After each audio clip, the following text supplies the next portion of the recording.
What if time itself was offering us a final harmonic lesson before a great shift? What if the echoes of history weren't just behind us, but still shaping the present and the future?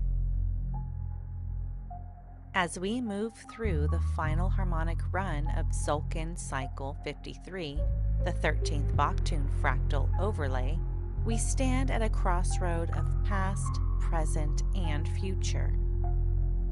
This is the last time this fractal will complete before we enter Tzolkin Cycle 54 and approach the golden intersection of timelines. What does it mean to complete a cycle consciously? And how does the hidden harmony of the number 13 hold the key to unlocking time itself? Welcome to Fractal Time Compression, the Harmonic Factor, and the 13th Baktun.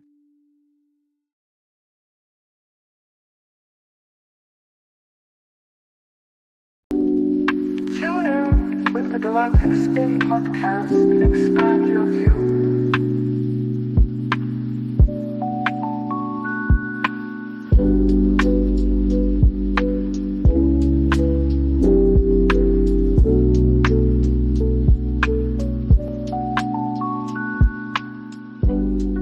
In Lakesh, greetings to one and all. Thank you for tuning in to the Galactic Spin podcast. My name is Mikuak Rai, kin 126. I'm joined by my brother Ruben Llinás, kin 113. In Lakesh, Ruben, on this episode 23 of the Galactic Spin podcast journey. To all the people who are tuning in at this time or in the future, welcome to a new episode of the Galactic Spin as we approach the golden intersection of timelines. For those who are new on this space, this is a space that we open every 7 days, a ceremonial space since our first transmission, where we are keeping the track and the pulse of this path towards the harmonic node that we have defined as the golden intersection of timelines. It's basically a harmonic convergence of timelines, we can also call it. And now we are also, this episode is going to be special because there is a major synchronization taking place before the solstice, and we are going to go deep into what is happening on the third dimensional level of space, what is happening with the cycles of the earth and the cycles of the moon, the cycles of the sun, the eclipses, and how all of this is interconnected, inclusive of the cycles of Venus. That is going to be also like a new layer that we'll be expanding on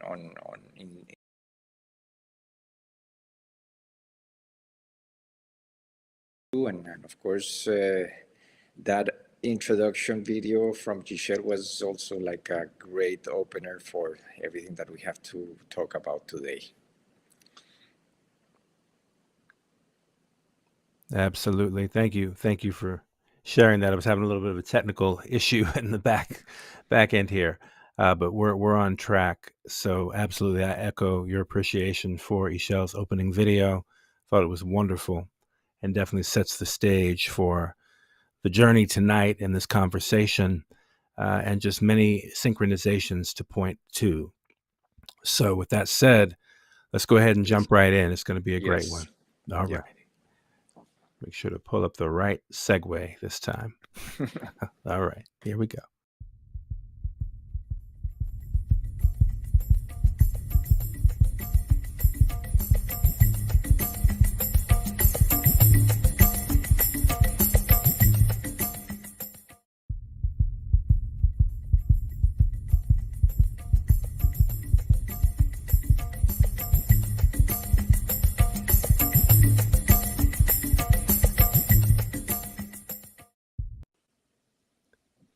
Okay, here we go.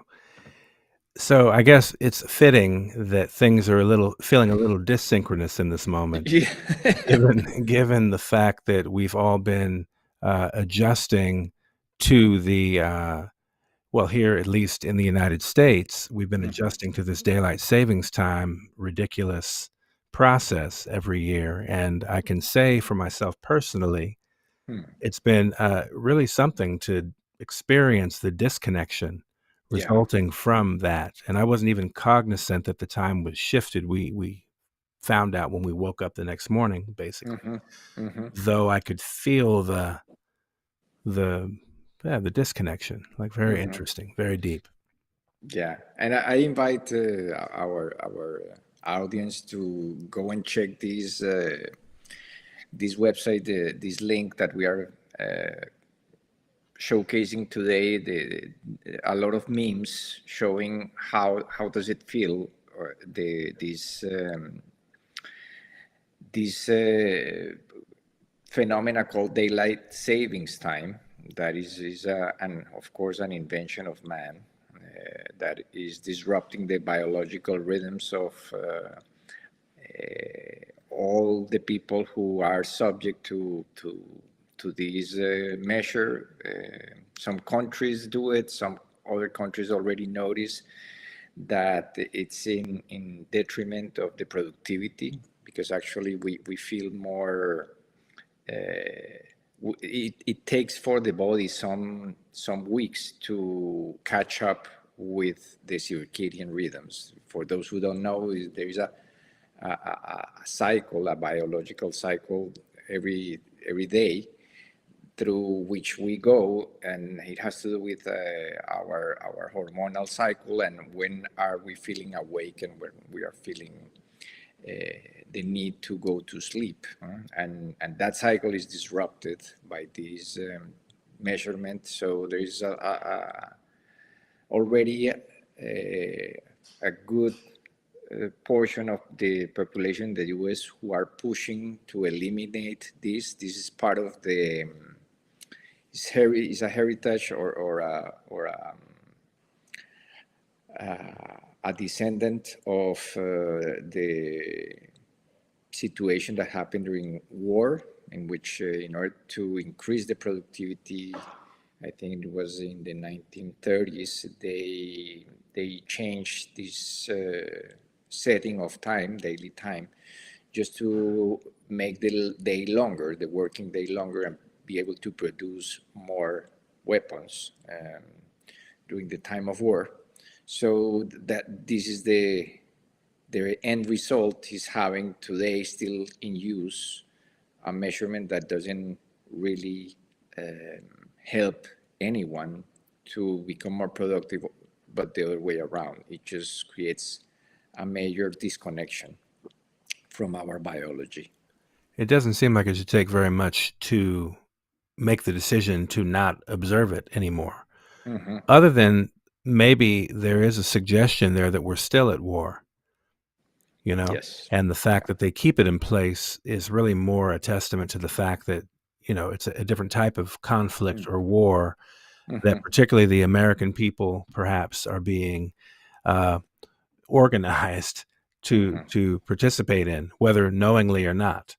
Yes. But I think there's a really interesting question as to why it continues to prevail in terms of that application of this daylight savings time, other than, as you said, to be able to try to generate more productivity when in fact, as you said, it does quite the opposite because it throws the workforce out of sync. Yes. Yeah. Yes. So one of the many things that I think we have to, continue to question in the situation. But certainly let's turn some attention to what's happening in the sky. Yes. Because there's a lot happening in the sky, y'all.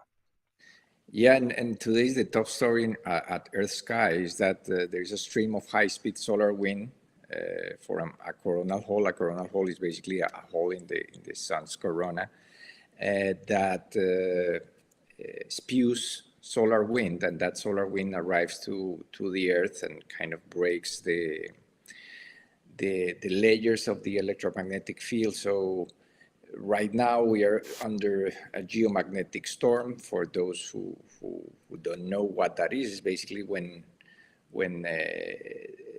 we experience the northern lights, because some of that plasma that the sun emits is trapped at the poles, the North Pole and the South Pole, creating the northern lights or the southern lights, the aurora borealis and the aurora australis.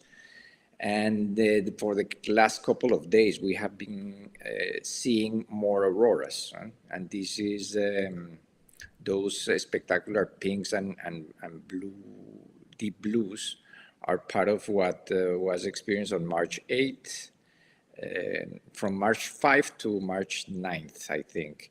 And the interesting part of this is that it was also accompanied by some effects on the northern pole, a phenomena called the sudden stratospheric warming. So every time that we do this podcast, we learn something new, because I was not aware of this phenomena, but it's basically when rapid warming occurs in the stratosphere, which can impact weather patterns at the Earth's surface. And we are seeing that region of the North Pole and the South Pole is where the auroras are trapped. So I don't know exactly the relationship between these two phenomena, but it was a rare synchronization that this is happening, especially because it is during this month of March in the Gregorian calendar that is the, according to science, is where the electromagnetic field is at its weakest, and it has to do with the equinox portal. So on record, March and October, which is the month after the equinox of September 21st, are the months with more geomagnetic activity. That means that we are more open to solar consciousness, solar plasmas, and let's say that the veil between the third dimension and the fourth dimension gets thinner, because we are more psychic and more connected to other realms when this happens, and during this entire month, then because of this weakening of the magnetic field, well, it's a good moment because of all the planetary alignments and natural time phenomena that is taking place. It's a good opportunity to really tap into that other realms of consciousness, or our intuitive capabilities, our telepathic capabilities, and of course also an opportunity to appreciate the beauty of these auroras and the colors that they present us. It's a major light show happening. Yes. How far down, I guess, on the planet are they visible now? With the strength of them, how far down would we be able to see them? Previously, we saw them in Mexico. Yeah, well, I was reading over the news that the latitude of UK was already visible, and that means that Tucson, Arizona, and the southern part of the US is also may be experiencing the northern lights between tonight and tomorrow. Okay. That's the forecast. But I invite people to go to spaceweathernews.com or spaceweather.com, where they get like more detailed information, and of course more technical layers of this, because we are just here correlating natural phenomena and natural cycles of time.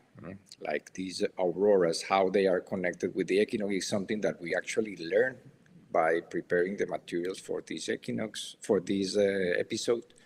And it has to do with this weakening of the magnetic field during the equinox time, because the sun rays are falling perpendicular to the equator.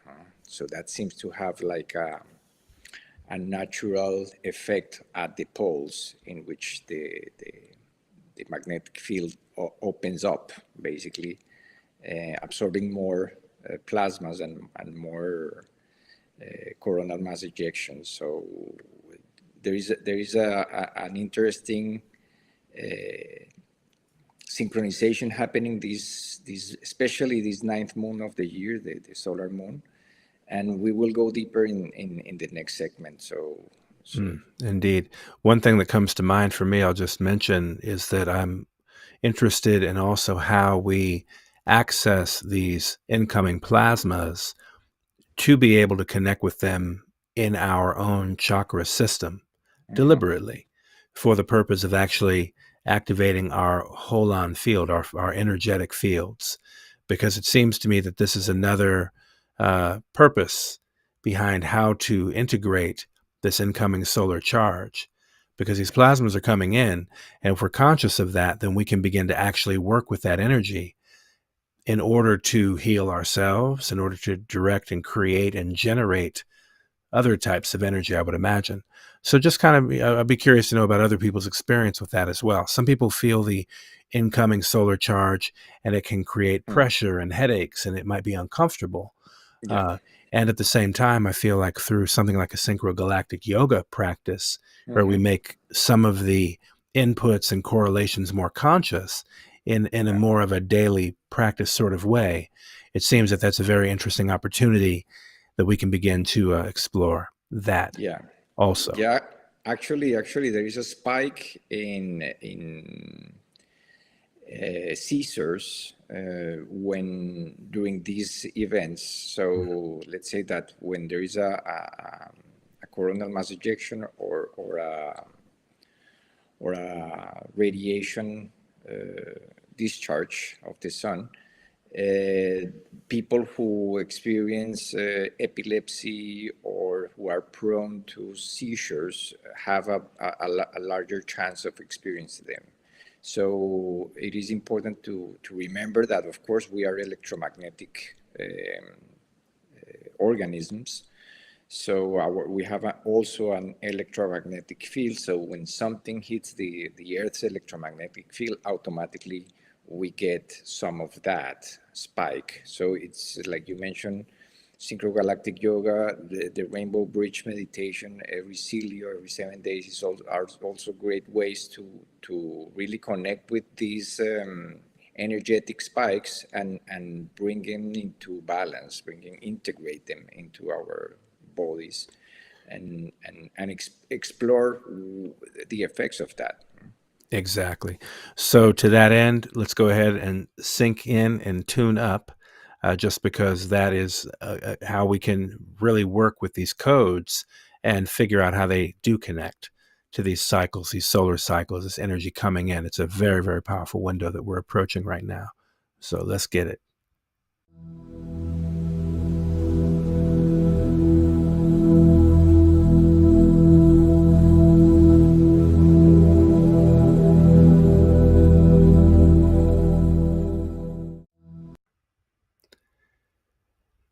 So as usual, we like to tap in and identify where we find ourselves in the process.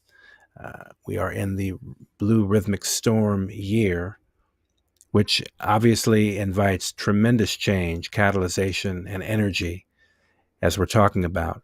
And there's a lot of other layers when we begin to look at these numbers as well. So let's go ahead and discuss a little bit of that. Do you want to tap in a little bit about that meaning into the depth of 137?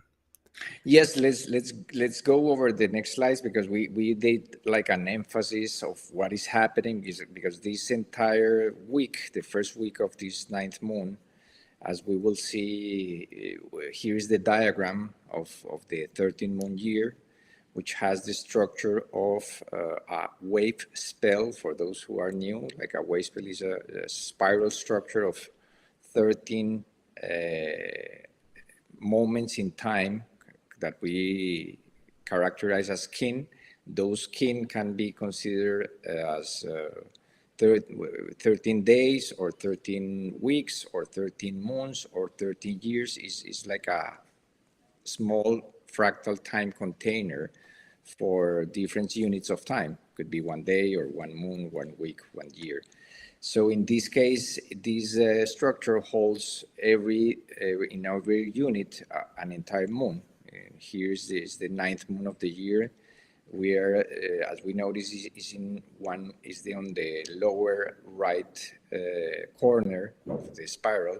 That means that this moon, the energy shifts. It comes from the horizontal axis and starts to go upward, because that's kind of the spiral going up after the eighth moon, the first golden section of the year.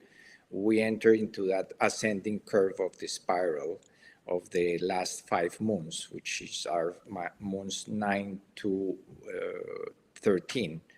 So in the next episode, we see in the next slide, we can see how those 13 units represent also like a wave spell within the 260 kin matrix. In this matrix, every kin is one moon for a total of 260 moons.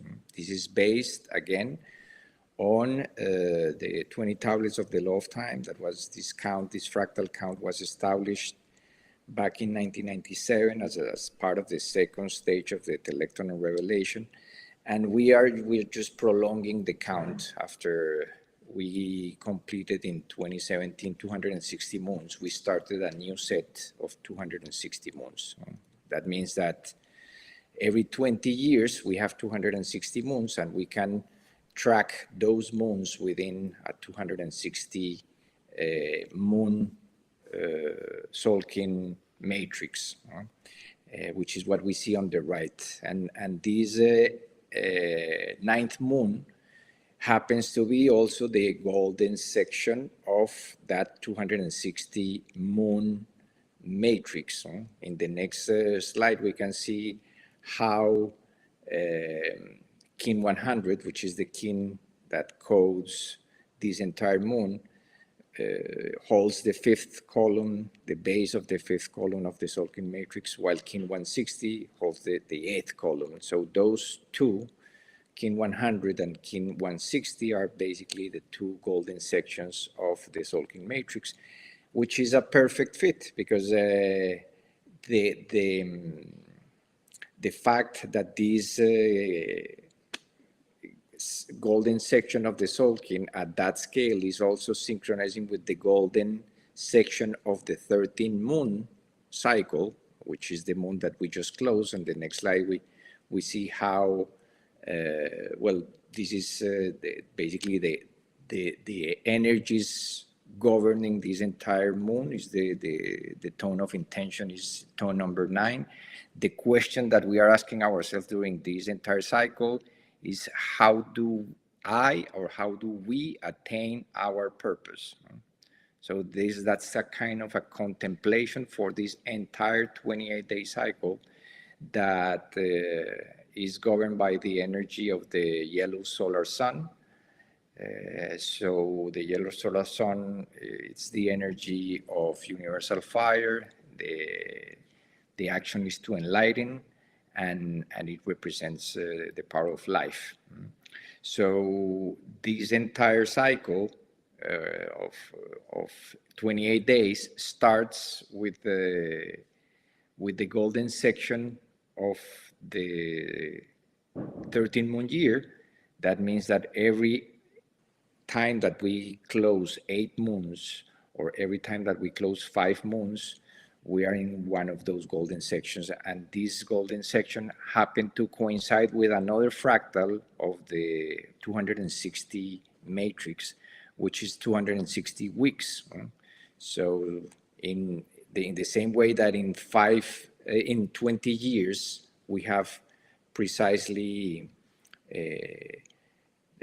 those 260 moons, in 5 years, we have 260 weeks because each of the 13 moon years have 52 weeks. So we can assign to each week also a kin number, and following that template, since the beginning of the galactic count or the new dispensation of time in 1987, we are now in heptat kin 137. So these entire 7 days are governed by the kin 137, which is the red resonant earth, that happens to be a fractal of the golden angle. This is why we were at the beginning making emphasis that this entire year, new Sirius cycle 1.37, holds those same numbers, 137. So that means that, as we can see on the next slide, the golden angle, which is 137 degrees, is expressed within the Tzolkin as that point at the center of the 7th column of the Tzolkin, kin 137. That has a special meaning because it's connected to the energy of a deity called the Lord of this, or the Spirit at the center of the earth, because in the Tzolkin there are 13 columns, and it happens to be that the 7th column holds the kin 7 earth, which is the kin 137, and that is the exact frequency of the golden angle.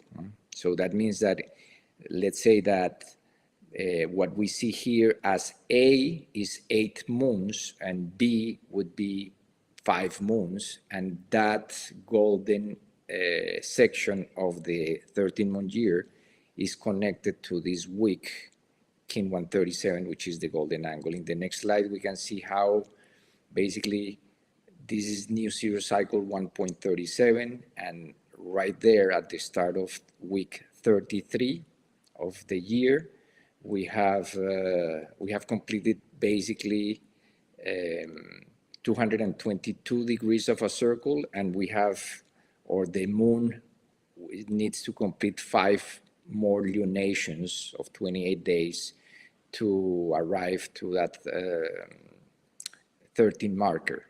So basically within the orbital structure of the orbit of the Earth around the Sun and the orbit of the Moon around the Earth, we are in that golden section. The Earth has 137.5 degrees to complete before to complete a solar orbit in that framework of things. So this is a unique moment in time, because this only happens every 52 years that we have. Well, not even that, because new Sirius cycle 1.37 will not happen ever again. The next time in 52 years will be new Sirius cycle 2.37. And then after 52 years will be new Sirius cycle 3.37, because every time that we reach the 52 threshold, the counter of the 52-year cycles goes up by 1 unit. NS1, NS2, NS3, NS4, NS5, and so forth.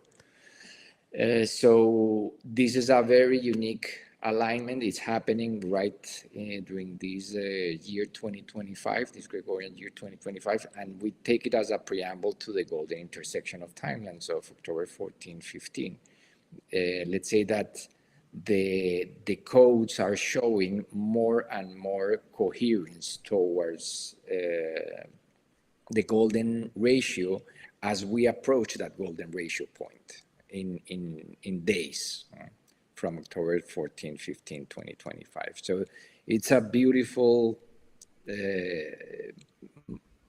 fact to be aware of and to hold in our minds and our hearts for those who have the ears to hear and the eyes to see it, and the heart to hold it, because it's a momentous time, and with everything that is happening on Earth, with all the portals that are coming, the eclipses, the equinoxes, this is a major recalibration window that we are in.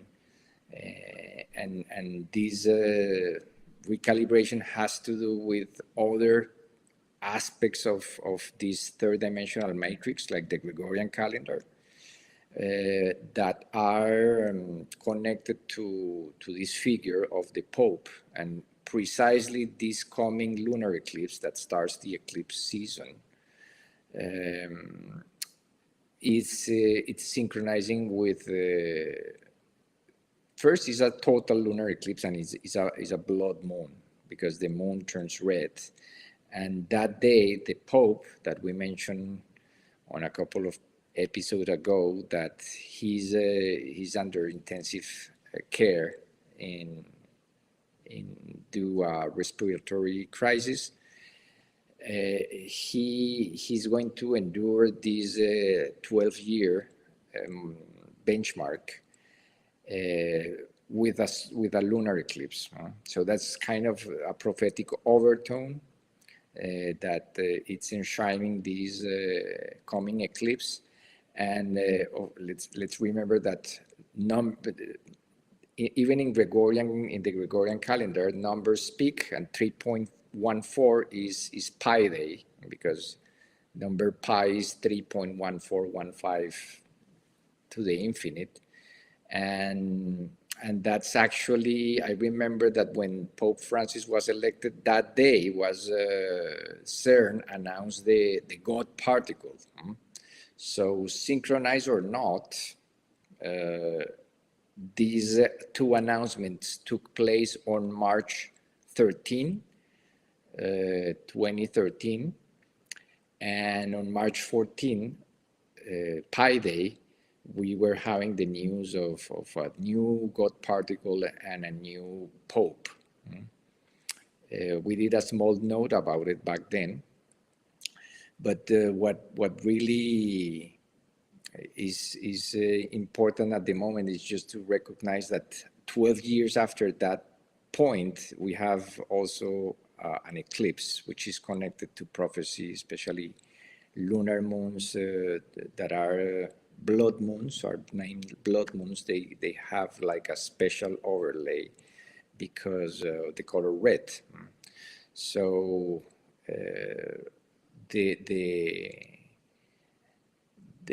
color red of the moon is also associated with the moon cycle that affects and holds the fertility cycle in place for women. And last March 8th, last Saturday on the Gregorian calendar, was International Women's Day. So there is a lot of feminine energy in the field.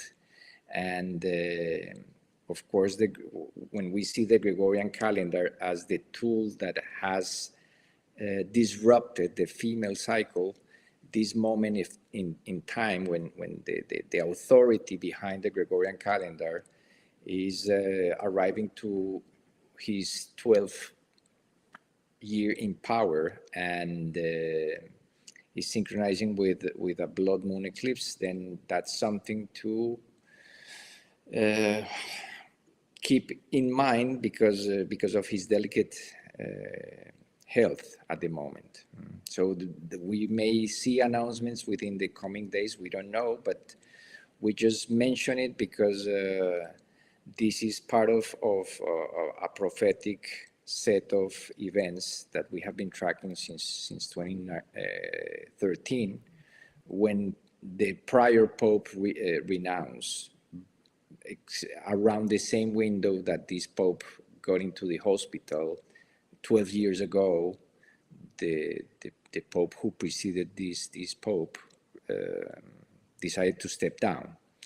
So now we may see some of this, we may not see it, but it's always good to speak about it, because today we are basically going deep into what is the fractal time compression and why these events tend to present certain periodicity, or the fact that we will be entering the 13th orbit since he assumed the power.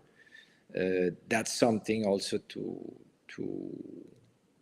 observe, because it is during that 13th year that something may happen that will basically flip the script, which is the golden intersection is part of that flipping of the script. It's just exposing the Gregorian calendar in a harmonious way, in which on October 15, for those who are new to this information, October 15, we will complete 443 years of using a tool like the Gregorian calendar that is disconnecting us from the cycles of nature, and that disconnection affects more women than anyone else. Like this disruption of the circadian rhythms, the Gregorian calendar creates a disruption in the female fertility cycle because it's irregular. So the biological pace gets altered every month, and because of the regular nature of the Gregorian calendar. So this moon is going to be certainly one to remember. This eclipse. I want to point out also that it would appear that the alignment of the installation of a pope, for example, being correlated with a blood moon cycle at some point previously, and what we're now seeing happen, and the sort of recurrence, the recurring pattern. It's important just to note that the way that these natural alignments have in many ways been leveraged to cast control over the masses, it's important to note that the same alignments can also be used to liberate the masses from the conundrum that we've been under, from the spell of sorts, because we have to be very clear that what has been leveraged by the Catholic Church all this time is what has kept the suppression of the 13th harmonic factor intact. And so it's no coincidence that we're seeing this against a backdrop, a regulator, if you will, like the fertility cycle of a woman is a regulator for her balance and well-being, as a matter of fact. And in a similar fashion, we're seeing the regulation happening by nature itself, putting the papacy in check. We have to recognize what's happening here energetically, because when we talk of the earth, we're talking of the mother also. The mother is awakening in many cases.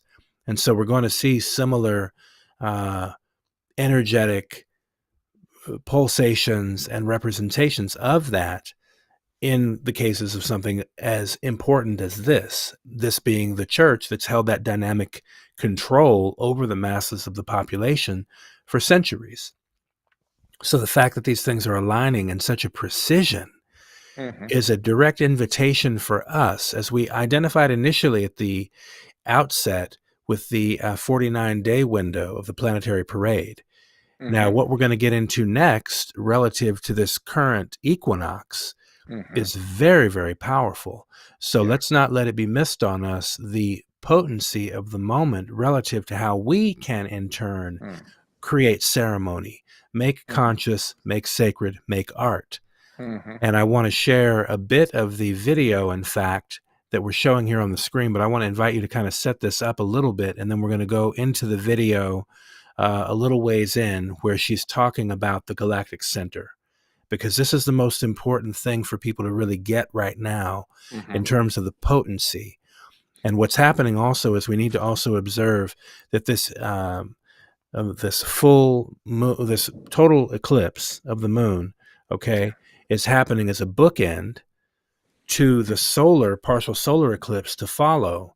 And in the very middle of it is going to be this important passage of just a few days, the day before and the day after. So we're looking at March 19th, 20th, and 21st, with the equinox being at 2:01 a.m. if you're in Los Angeles or Pacific time, 2:01 a.m., 5:01 on the East Coast in New York or D.C., or wherever you may be in alignment with that time zone. But just know that that window is going to be very, very, very potent. And again, go ahead and set this up, and then I'll play a little bit of the clip. Yes, of course. And Kayalin Castell is a shamanic astrologer, and she has been doing a really amazing work with the Venus cycle. A lot of what we have been sharing about the Venus pentagram is also based on her work. And the way that she works with it is different in terms that it tracks the story of Inanna, which is an ancient goddess of Sumeria, that narrates basically the story of a queen that needs to go to the underworld to rescue her lover. And in that journey of going to the underworld is basically the journey of Venus as morning star going into 7 lunations or 7 conjunctions with the moon, 7 7 points when they meet during approximately the span of that morning apparition, and goes into the underworld and resurrects as the evening star, and then recovers her jewels, which is each jewel corresponds to each of the 7th conjunctions with the moon and the 7 chakras. So it's a way, basically, she points out a way to reconnect in an ancient way with this cycle of Venus, in the same way that the ancient peoples from all over the world were building stone circles and pyramids and observatories to track this moment in time, which is the equinox. What she mentions is, and makes this equinox special, is that she has never seen such an alignment of things or events taking place around this sacred time of new beginnings, endings and new beginnings, because really the spring in the northern hemisphere is when life starts. And since we are still like in many ways influenced by the Western conception, the Western astrological and astronomical names, so her work really gives us like a reference point of what to be observing, because like you mentioned, there are, as we can see on the cover of her video, it's not only the eclipse window, it's also the equinox and the Mercury and Venus retrogrades, the fact that 4 planets are passing to that 0 point of the sun in Aries, which is what happens every time that we reach the equinox. Is basically that the sun is entering that area of the sky where the ram is. So the sun is charging basically like a ram, and we connect with that mythological narrative. In which the days in the northern hemisphere starts to become warmer and larger after the equinox, which is the point of balance and equilibrium between day and light. But a lot of what we talk today is based on this video that we recommend everyone to watch, and that please let us hear a little bit about in her words, everything that she's sharing. And we put the link to the video in the live chat as well for folks that want to check that link. And we'll play a little bit of that right now. Thanks, Ruben.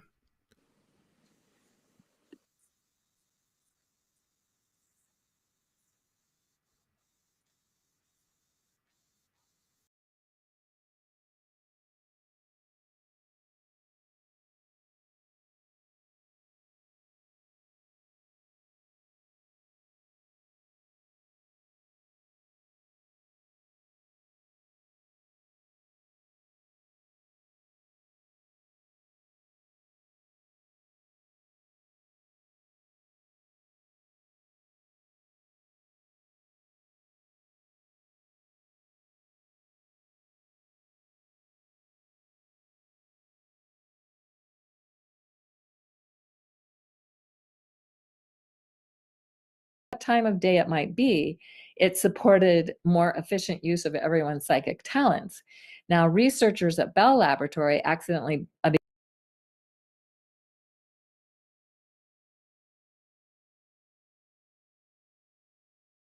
Sorry for the technical glitch there, y'all. I'm going to run that back so we can hear it. Hopefully we pick it up exactly where we need to. Thank you.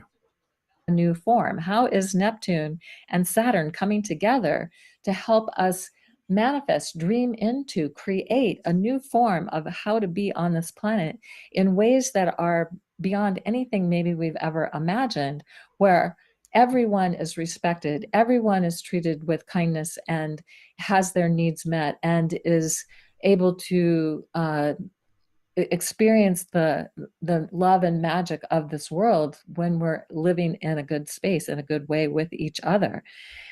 So at least this is what I'm imagining, how I want to experience a new form, a new reality, a new way of being, is that we would create a world of kindness, a world of love, a world of generosity and respect for one another.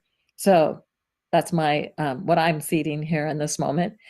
Okay, so something else about this equinox, and because this is such a powerful seed point for what's coming that we've just talked about, but it was there's also another factor that is when at the equinox, galactic center is directly overhead as the sun is rising. Now, in the Cognitive Sciences Laboratory in Palo Alto, California, they were studying natural clairvoyant, clairsentient, clairaudient, ESP abilities, and they discovered there was a specific time when galactic center was overhead that consistently increased the accuracy of their test group by 400%. That is so massive. So when galactic center is overhead, no matter what time of day it might be, it supported more efficient use of everyone's psychic talents. Now, researchers at Bell Laboratory accidentally began picking up radio emissions from billions of suns in our galaxy, and it was galactic center overhead and so they were recognizing that there was this energy that was coming down onto the Earth at that time. And again, that over the year, galactic center is overhead at different times of the year. It shifts about 4 minutes earlier each day, but no matter where you are on the planet. And so that means every 23 hours and 56 minutes here on Earth, we have access to cosmic energy field being beamed directly to Earth, but it's going to be at different times of the day throughout the year. And because this is increasing psychic ability, or at least that's what the studies show, then if we're working intentionally with this timing, we could change our reality. Another factor for changing our reality.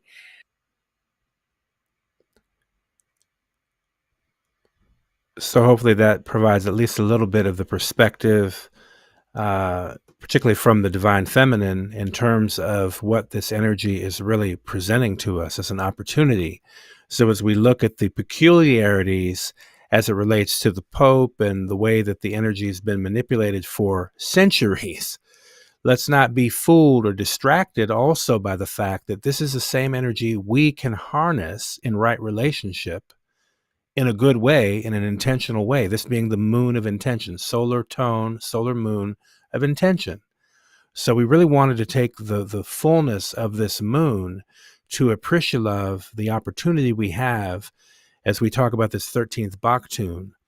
There are all these markers showing up over this 20-day window that we're navigating. You'll have all of these important nodes of harmony and opportunity really presented before us in a sense. And so for those that are making this conscious and determining to make it sacred and make it creatively artful in your life in a variety of ways, whatever way you're guided to do that, this is the window to amplify your vision for the world that you intend to live in, the world you intend to live in. So as we navigate that, obviously there's a lot of layers to the situation, and everything is interconnected and even interdependent on some level. So the more that we can encourage our collective shift, I think that, again, is really the seed intention of us taking this 52 episode series to really, even in real time, as we're making these things conscious episode after episode. We didn't know that this would be on our radar for this episode, last episode. But then again, that's how this experience, this ceremony is. It's very, it requires our presence. And I think if there's anything that we're learning in this process of holding space for something so significant, we have to be able to neutralize the noise. Okay, there's a lot of noise out there right now. And the fact is that noise can also be like a vacuum. When you think of a vacuum cleaner, it's very noisy. We want to be mindful of what vacuum we get sucked into right now, because there are many options before you out here. And I would recommend, as we said last episode, this is very much about the inner constitution of yourself right now.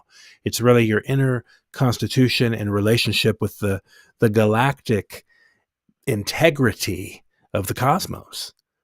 Really, really tapping in with this, tapping in with the distinct reliability of the timing.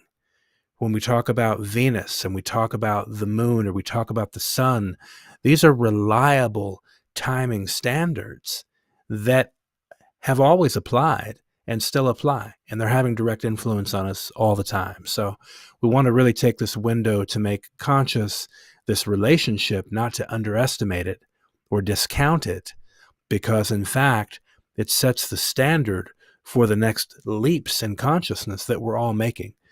And I think the way that Caitlin was describing the opportunity is, it's as if we're dropping into that moment of pure magic, essentially. Like, what do you want to put in that space, knowing it's going to blossom and bloom into something of your intention? So what do we, that's what I really want to invite in this experience now, because again, there's a lot of vacuums to get drawn into, to get distracted by, a lot of noise in the field. And we have to really be deliberate about clarifying what to pay attention to right now. Yeah. Because this is to clarify. Ruben, in fact, asked me something earlier before broadcast this afternoon, and it really had to make me think, in scheduling things, for example, is it time sensitive? Because some of these things are actually extremely time sensitive. So in other words, this window that we're approaching with this particular equinox of all equinoxes is very time sensitive, which is why it was important for us to prepare to even amplify this now in the sequence of this 20-day harmonic run. Because it's one of those things now emerging in the field of consciousness to say, hey, pay attention to this, because the intention is clear. So as the intention's clear, the points of clarity and things to observe are also becoming clear. Yes. So that we can leverage these opportunities. Like I said, the same way that certain nefarious forces have been, arguably leveraging them to control and dominate the world's populations. You know what I mean? This is what we're up against here. However, we are also capable to leverage this creative charge of energy that we're being presented with. And I think it's a universal reality. The more that we can make it conscious and actually ground in it and find ourselves connecting with the earth in a good way, that we can ground this energy on the equinox window. And I think she goes into a discussion about it more in the video, which again, I encourage people to find in the live link, the live chat. They can check the video out. But she talks about the particular moment of about 30 minutes being a very potent moment within which that, so it kind of steps down from the day before and the day after the equinox, but then there's a very particular moment she was identifying as a very charged or specific window. And it would be really around the time of the equinox itself, but really in that window, 30 minutes or so. So if again, on March 20th, if you're in Los Angeles or on the West Coast, the time would be 2:01 a.m. So it's in our best interest to be present to this energy, because it is time sensitive. It's not going to happen. It's a very rare thing for it to happen. And in particular, the way it's also aligning with the Tzolkin, which is what we're making conscious tonight specifically. It just really amplifies the urgency and importance of this moment. So as a result, we also had to shuffle some things that we were planning for the show to say, okay, we have some very particular coordinates that we need to make conscious for the listening audience right now. At least put it on the record, put it on the noospheric record that we're making it conscious, And of course, when one of us are healed, all of us are healed. That kind of equation in this reality. So I just wanted to posit that. And as we can see, as I said, that this is a book-ended experience, opening with this full lunar eclipse, blood moon, amplifying the divine feminine. Let's be very, very clear what this is. And bookended by the partial solar eclipse, on the other side of this very, very potent 3-day equinox window. So take full advantage to make conscious, make sacred, make art. That's what I would say. Yeah, and this window that closes with the solar eclipse on March 29th, that solar eclipse is connected precisely to the first solar eclipse after galactic synchronization that took place on November 3rd, 2013, on Kin 4. So basically there are 16 Tzolkins, and we will prepare like a slide as we approach that window of that eclipse to show how the Tzolkin also connects with the eclipse cycle. Basically, we have an eclipse window every 173 days, and 3 of those is 520 days. So basically, every 3 eclipses, we have a connection with the 2 Tzolkins, and that gives rise to different cycles that are measured by science. One called the Tzolkin X, which is basically 10 Tzolkins. Every 10 Tzolkins, there is an eclipse on the same kin or around the same kin. And now we discover with this one, because we keep track of this eclipse window, that it was that eclipse, solar eclipse, it was a total solar eclipse on Kin 4, right at the beginning of a Tzolkin or a galactic cycle. And what we are correlating here is that when these events that hold the cyclic order of time in the 3rd dimension, name it eclipses or equinoxes or conjunctions between planets, like what is going to happen with the Earth and Venus that are going to conjoin also on March 23rd, March 22nd, March 23rd, and we'll be speaking in 7 days more about it.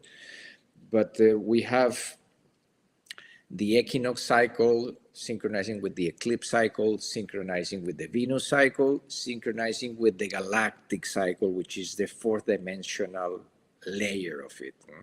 So in that video of Kajelin Castel, we will hear a lot about the space alignments that are taking place, but here we just reframe all of that with the 4th dimensional layer of the Tzolkin, so that we can fully get the importance and the transcending nature of these alignments. When the space, the fabric of space aligns with the fabric of time, then we have a very potent moment to really align our intentions and our energy.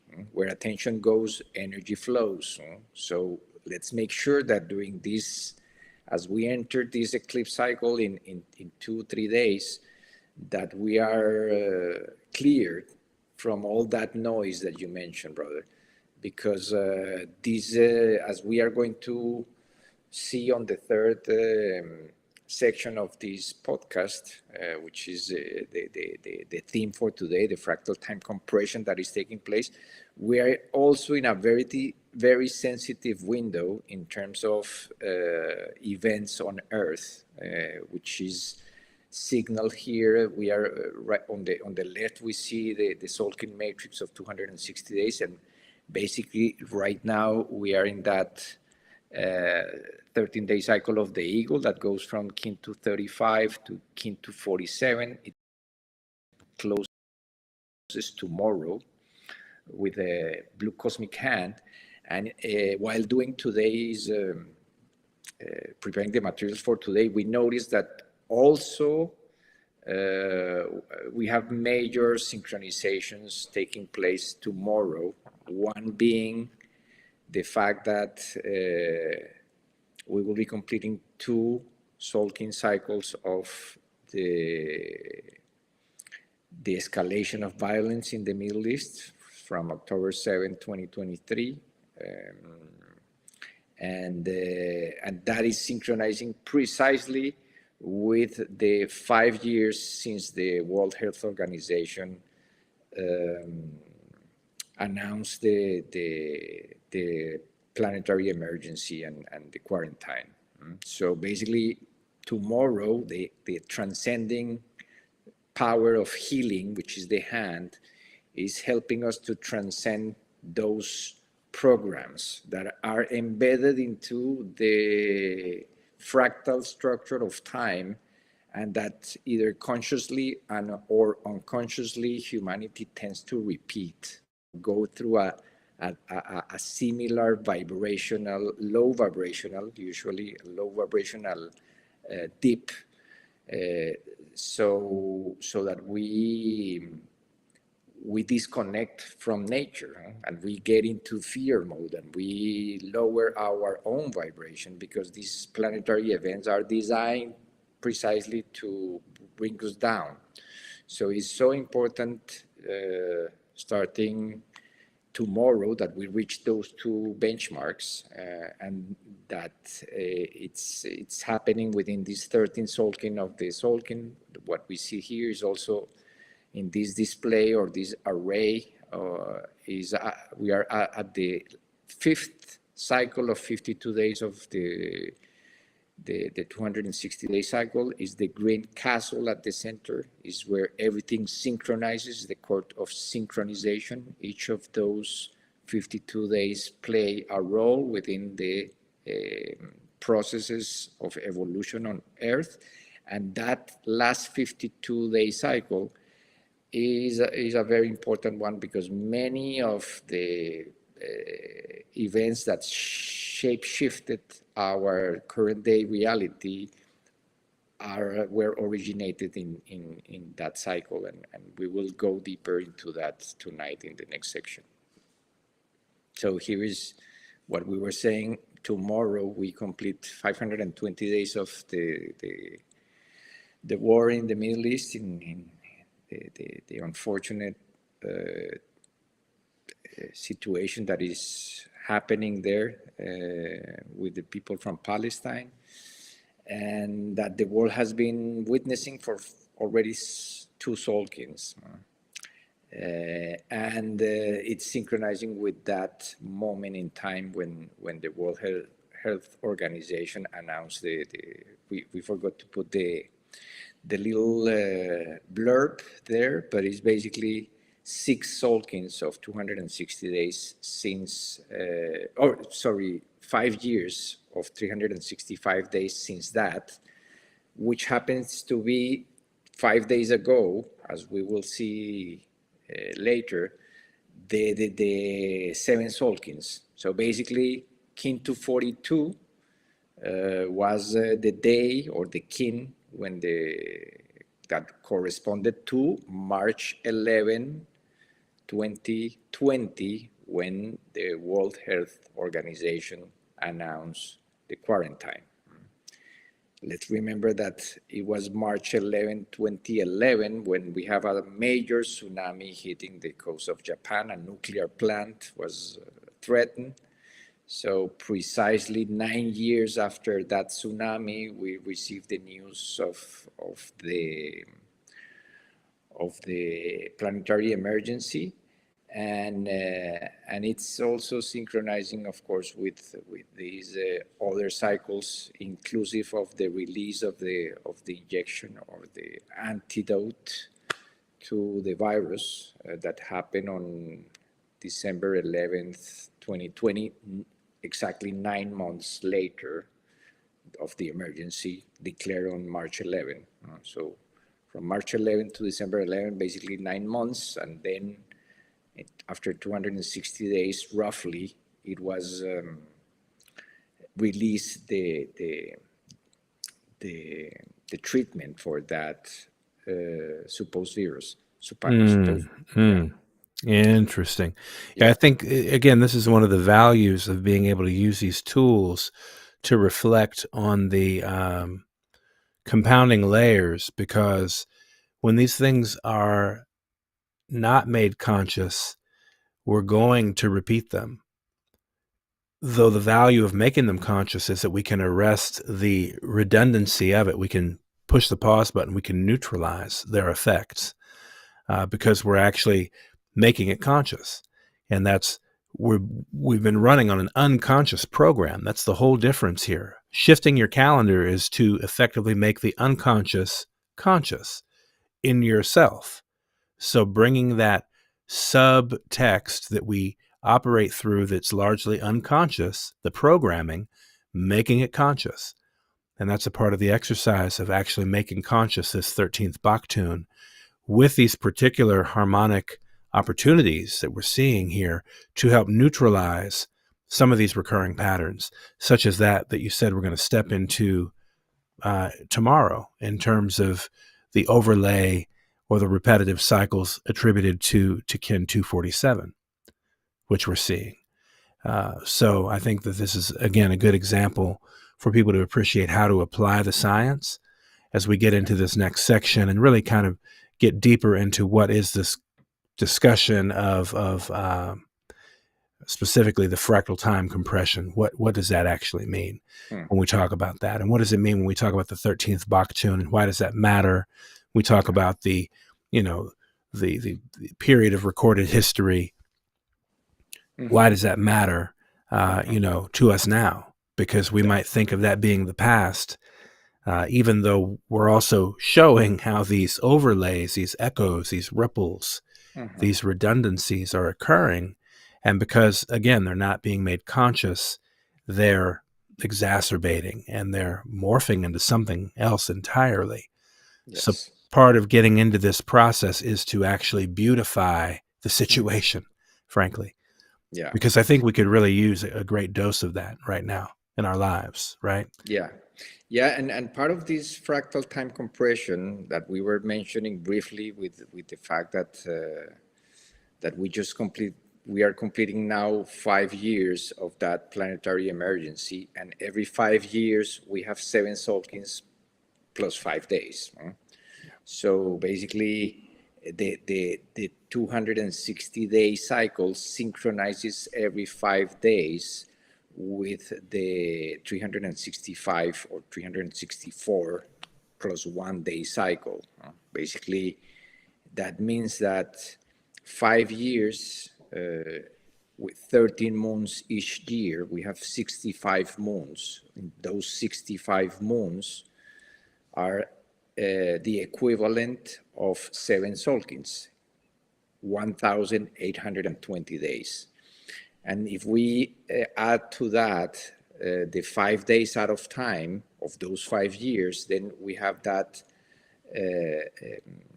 connection with the solar cycle that we are seeing right now, in which 5 days ago, kin 242, we were completing 7 Tzolkins from the planetary emergency, and tomorrow we are completing the 5 years. So that's part of the compounding power of these cycles that we cannot see with the Gregorian calendar or with other calendars that are not based on the fractal structure of nature. Well said, brother. Well, let's get into that next section then so we can really explore fractal time compression.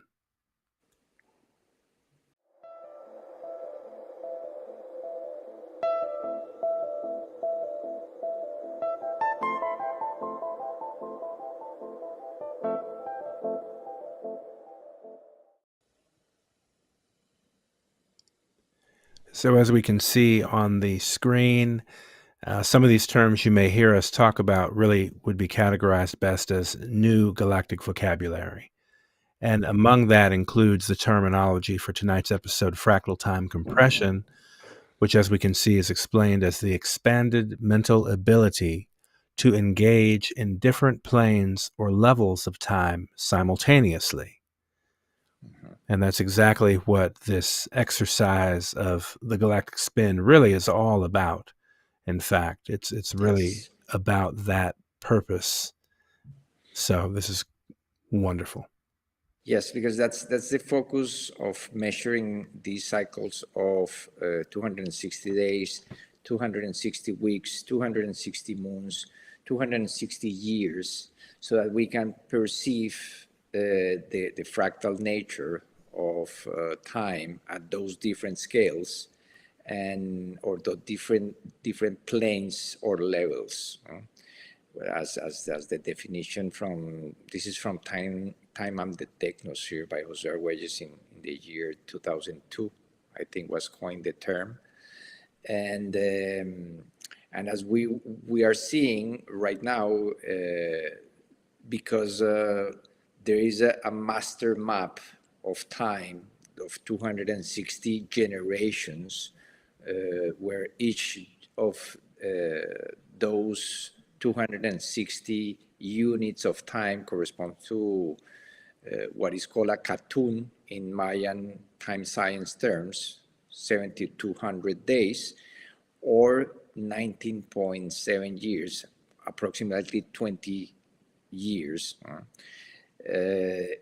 which is the span of one generation. So as we mentioned in other opportunities, if the 260-day cycle is a measure of a new human being, the 260 Katun cycle is the measure of a new species of human beings. So basically, this is the span of the Homo sapiens sapiens since the start of the apparition of the first hieroglyphs in Ur and Sumeria to 2012. That's what we are seeing here on screen. Is the 13th Baktun map of history that goes from the year minus 3113 to the year 2012 AD.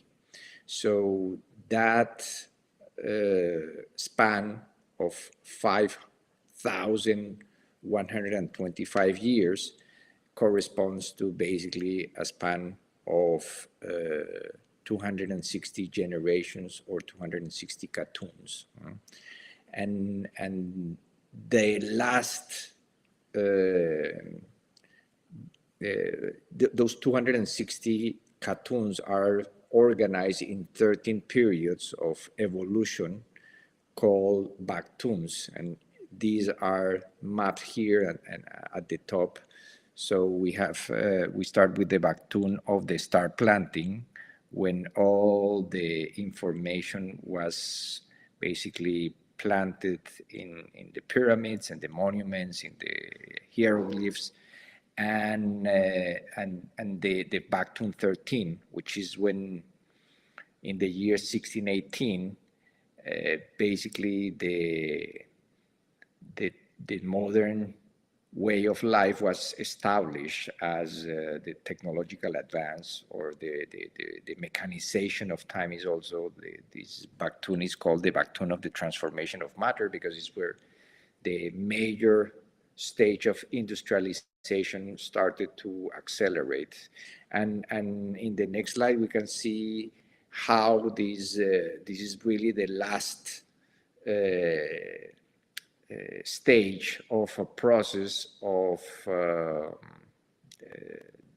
the incorrect use of time, or the start of the error in time at the beginning of the Sumerian and Egyptian cultures, where time was started to be measured by 12 and not by 13, like the Maya were doing.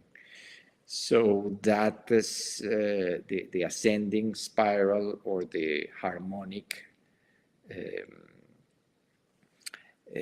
factor that governs all the cycles in the Maya time science, was basically covered by the number 12. And those three stages of the distortion corresponds to Babel 1, which goes from the first Egyptian and Sumerian Babylonian calendars. It's called Babel 1, to the end, or the start, so to speak, of the Julian count. And then from the Julian count to the start of the Gregorian count, we have another layer of distortion. So at the beginning was basically most Babylonian calendars were dividing the year in 12 periods of 30 days, but those periods were like harmonious or even. There was a harmonic unit of measure of 30 days plus a 13th month or 5 holidays, which were used to honor the different deities in the Egyptian pantheon, like Isis, Osiris, Thoth, Hathor, and Horus, I think, were the 5 deities that were honored during those 5 days. From there, we passed through to the Julian reform, where started in the year of confusion. That's where we see here the first blue in the diagram, and that ended at the start of the Gregorian calendar, which was the year 1582. Corresponds to Baktun 239, like we mentioned on our last episode. And since then, those bases of the current system that we use to measure time were established at those particular moments in time that are governed by the golden proportion, as we see on the diagram. We recommend people, if they want to know more, I think on the 3rd episode we did like a full show on this. We explain this in detail, but this is important just to recap and remember, because we are at that 13th point in the matrix, the 20 Baktuns that are now condensed as 20 days. So in the next slide, we can see how that 13 Baktun is it's the representation of kin 241 to kin 260, and during each of those 20-year periods, approximately, we have major changes within society. Started with the scientific materialism and the appearance of Newton, the law of gravity, and the Industrial Revolution, the American and French Revolution. So it's that entire period that goes from 1618 to 2012. Let's remember again, 1618 is the golden ratio. So the Baktun 13 started or correlated to a golden proportion expression on the Gregorian calendar, also similar to what we are measuring this year with a fractal of the golden ratio, but not in years, but in days. This is much more accurate, this scale. And here we can see how during the days comprised from March 5th to March 24th, which is when we will close this galactic cycle of 260 days, well, we have the fractal time compression resonance of that period of intense transformation for humanity. And every time that we arrive to that 20-day window, special events happen, and before we go into the details of what is happening and how we can correlate these main events that happen during a 20-year period to what happened on specific dates in recent years during this window, days that or events that really shape-shifted our current day reality because of their impact in society, in geopolitical affairs. We will see that there is a major correlation there in that we are we have been called to hold space for the transformation of our species during these 20 days in a special manner. We put special attention in these 20 days just to harmonize whatever event shows up and correlate it within this harmonic template so that we can redeem it, basically integrate it into a tapestry that is harmonic and that it doesn't appear as more random, chaotic events that are taking place at this point in time. Well said. Well said. I think it's especially important to point out then that kin 255, 256, and 257 are the days of this harmonic run in the 13th Baktun overlay, where we can take special care to really specifically neutralize the world wars, and to particularly pay special attention to kin 257, because in this Katun scale, in this Baktun map, that 20-year window aligned with Hiroshima in that window, kin 257, as we were just talking about the importance of that planetary Earth energy, right?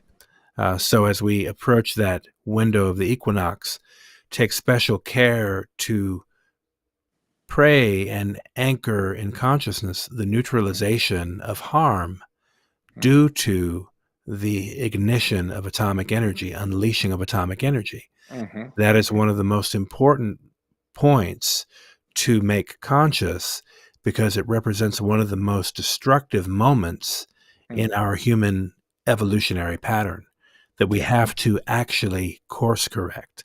It's a part of the responsibility, I believe, of what making any of this conscious is about, because then we're also directing that consciousness to the leadership of today's situations. We want to actually direct to their consciousness new decisions that are going to shift us away from harm.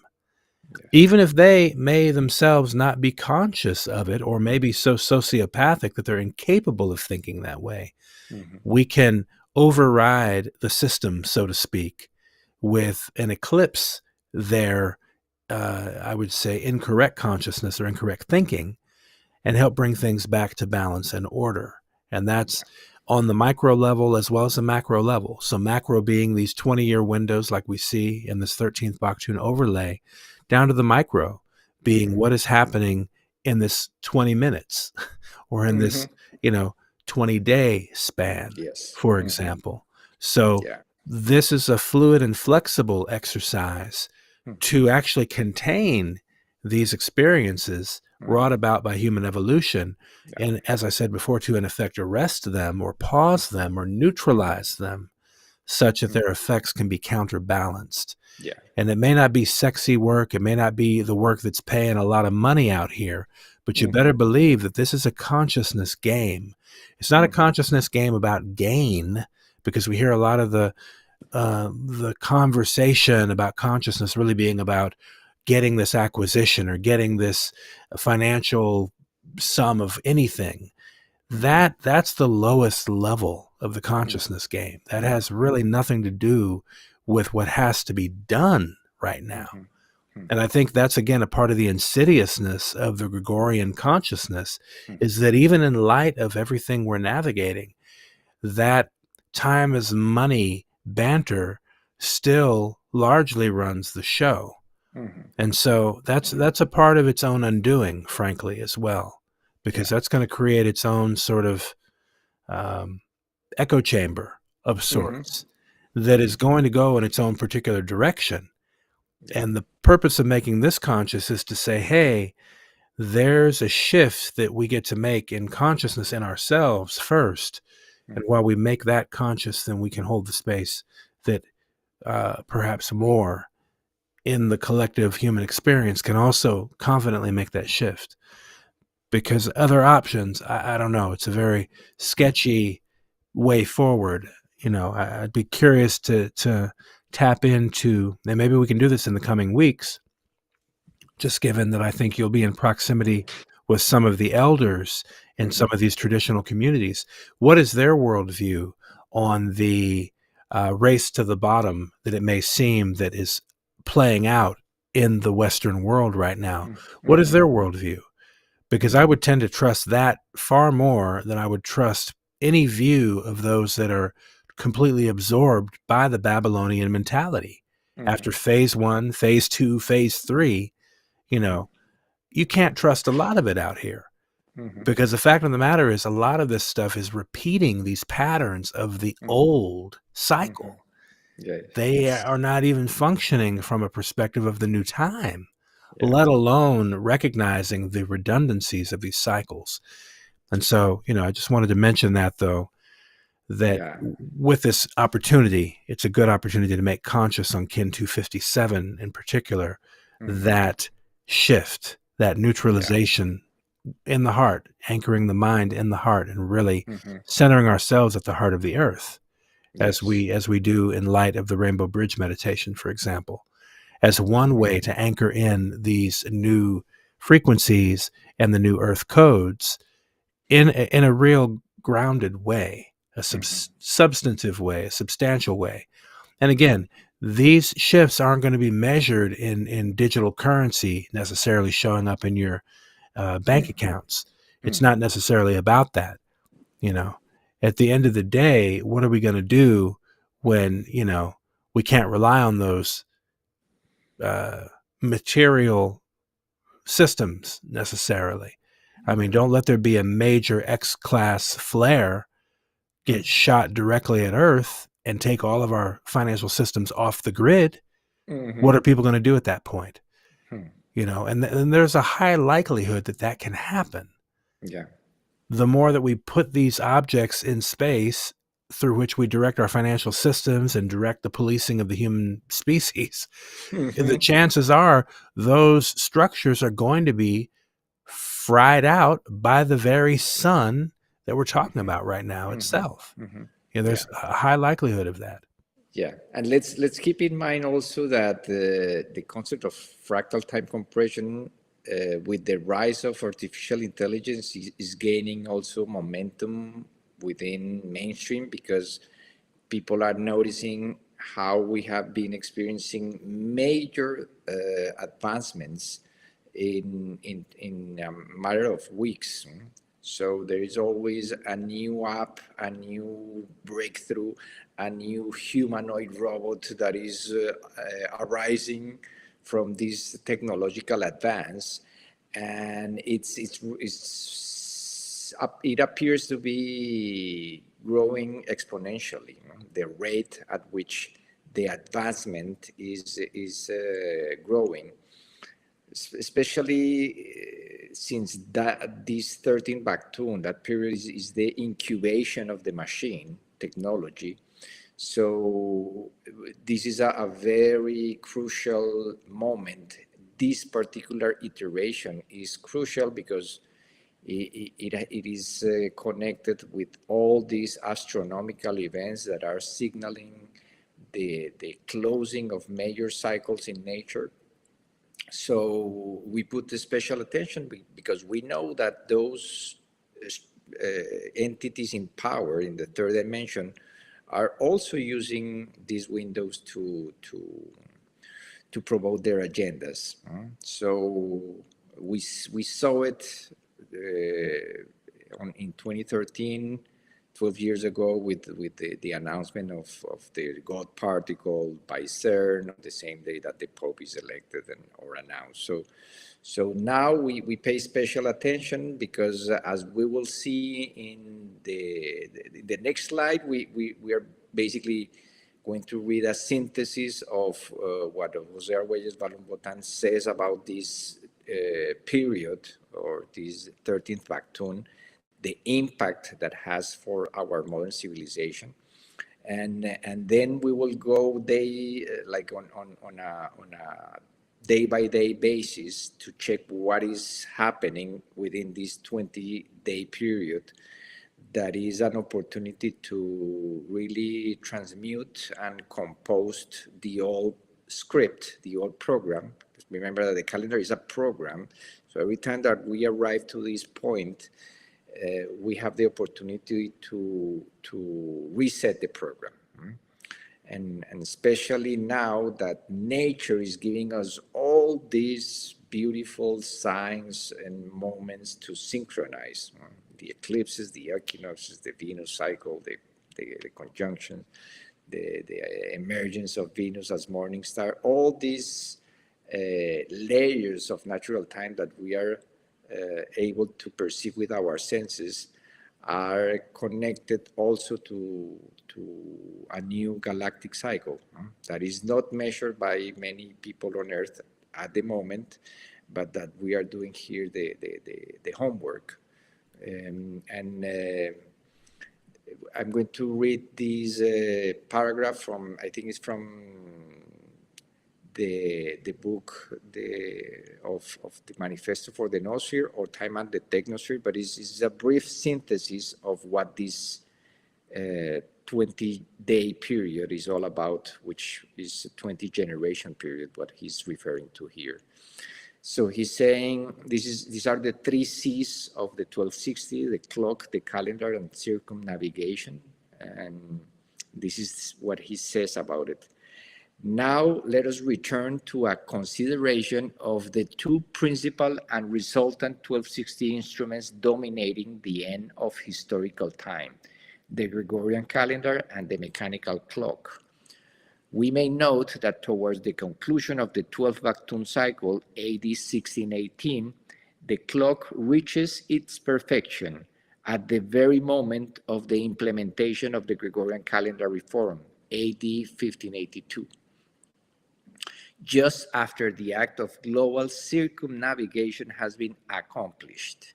Within the entire 13th Baktun cycle, 1618 to 2012, the coincidence of these 3 factors, clock, calendar, and European global circumnavigation, induce what amounts to a 1260 frequency capture of planetary time in the biosphere. That's what we are redeeming, that hijacking of the frequency of the number 13.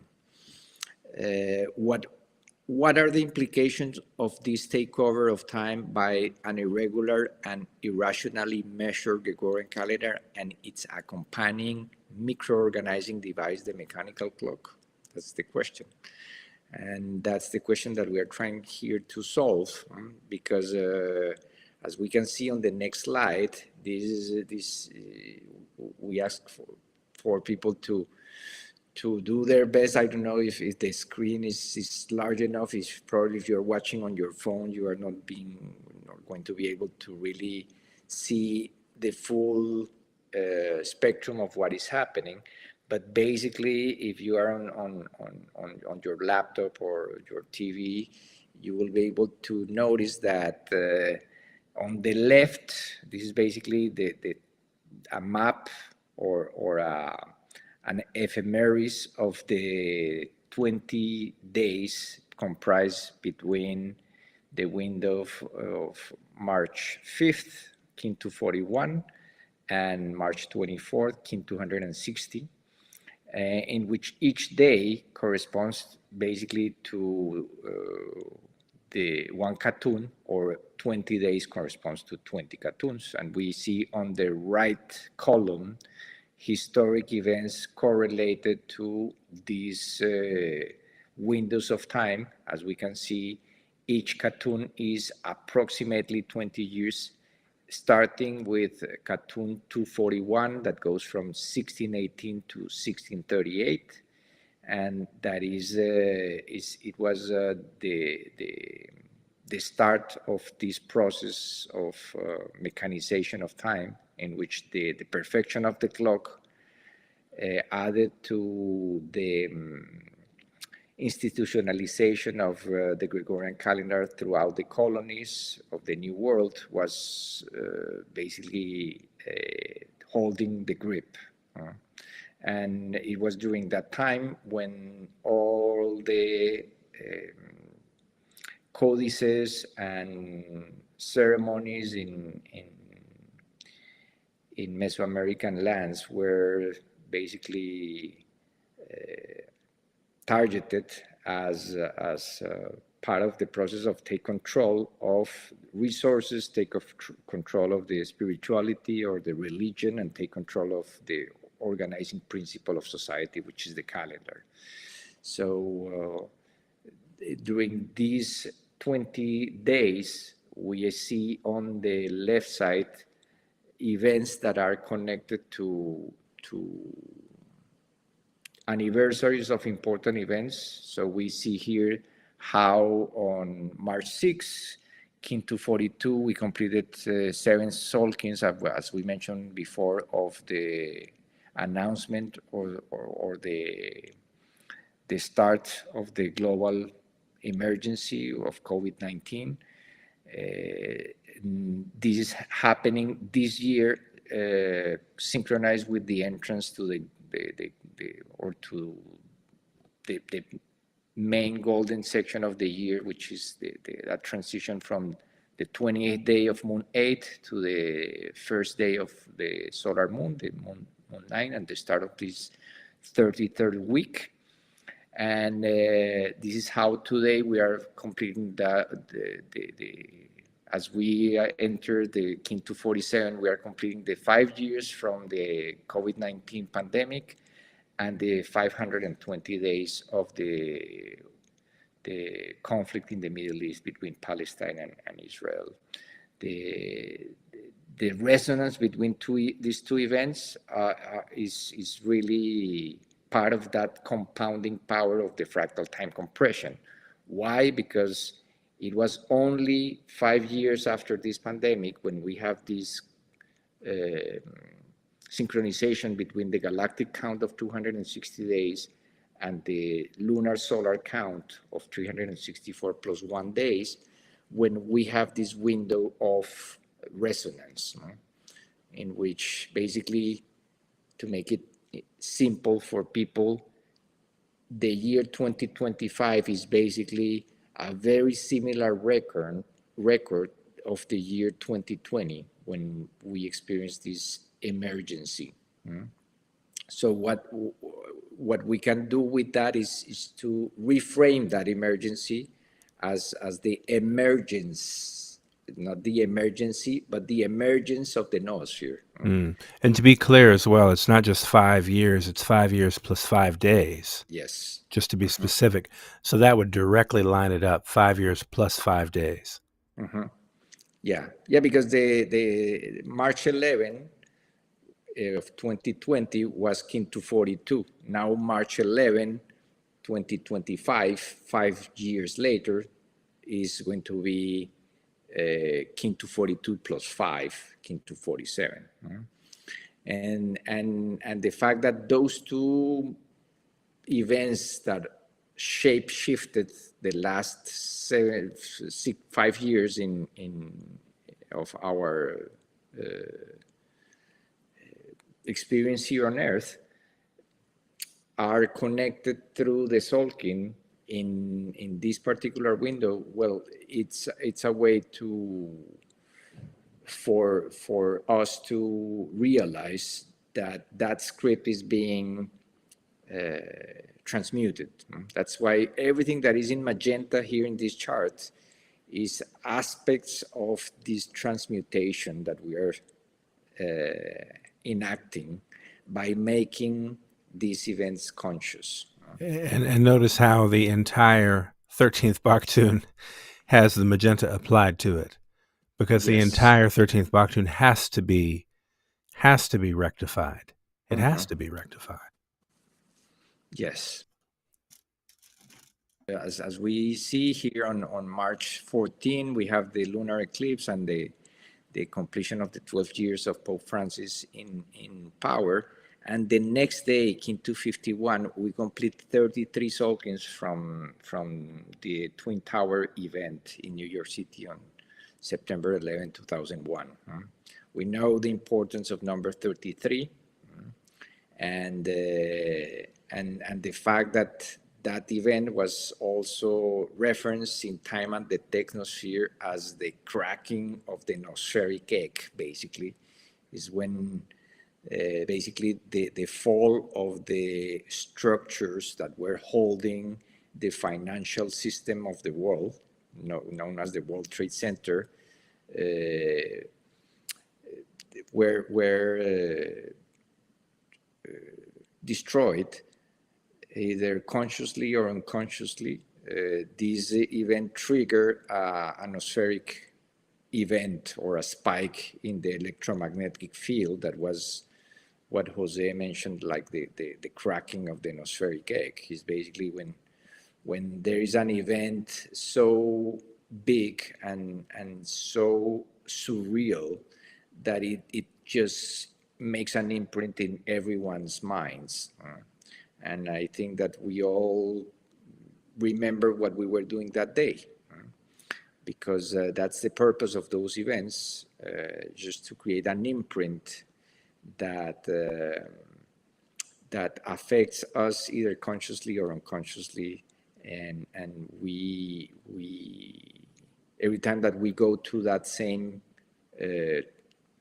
track of the record, so to speak, of the broken record, we may repeat it. That's why all of these events, the declaration of the emergency, the connected to the world tsunami 9 years before, with the connection with the vaccine, that was actually, we put it here on, we see it here that it was on March 22nd, Kin 258, when the vaccine was announced. It was, so I was doing the homework on see when was it, because it was the first vaccine, the mRNA new technology was authorized, was December 11th, which was Kin 257. That we put it here because we didn't have, there is so much going on that we didn't have enough space here to put it. So it appears as Kin 258 on the bottom, connected to March 22nd, but it's really March 21st, when we complete not only 621 Tzolkins from the Gregorian calendar reform, but also we complete the 6 cycles of 260 days from the vaccine. So we now see different layers. We see on the right, Hiroshima is connected to Kin 257. Kin 257 is the actual day when the papal bull was signed into law, February 24th, 1582. And Kin 257 is now connected also with the release of this harmful treatment to humanity. So we can see the resonance. How no connection whatsoever. Yeah. No connection between the mental virus and the actual physical virus, right? No connection. Just that overlay of planetary Earth for some reason. Yeah. It's affecting us on a planetary scale, right? Very interesting. Yes, because I remember also when in 2020, when the quarantine started, that it was basically here in Mexico was on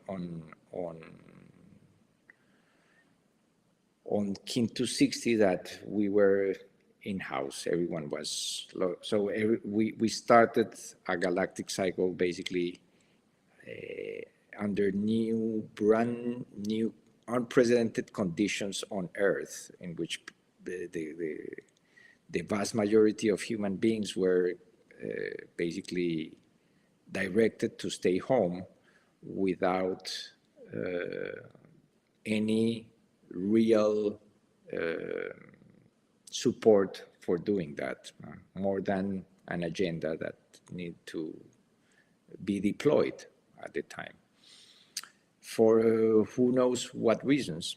But what we are doing here is just noticing the resonance, noticing the fact that these events are not random.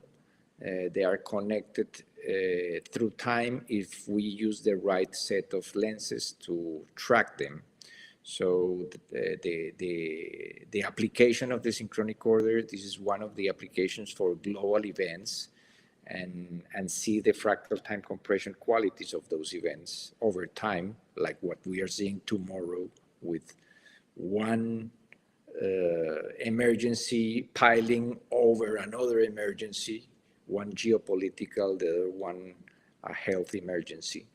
But there are situations that are disrupting the harmony on Earth at a scale that is hard to measure at the moment, because it inflicts so much pain and it inflicts so much chaos. And if we really contemplate the amount of resources, money, energy, time, attention that goes into these conflicts, and that takes the oxygen out of the solution-oriented direction that we need to take, it's where we need to really observe, make conscious, and do our best to hold space for the transmutation of these narratives.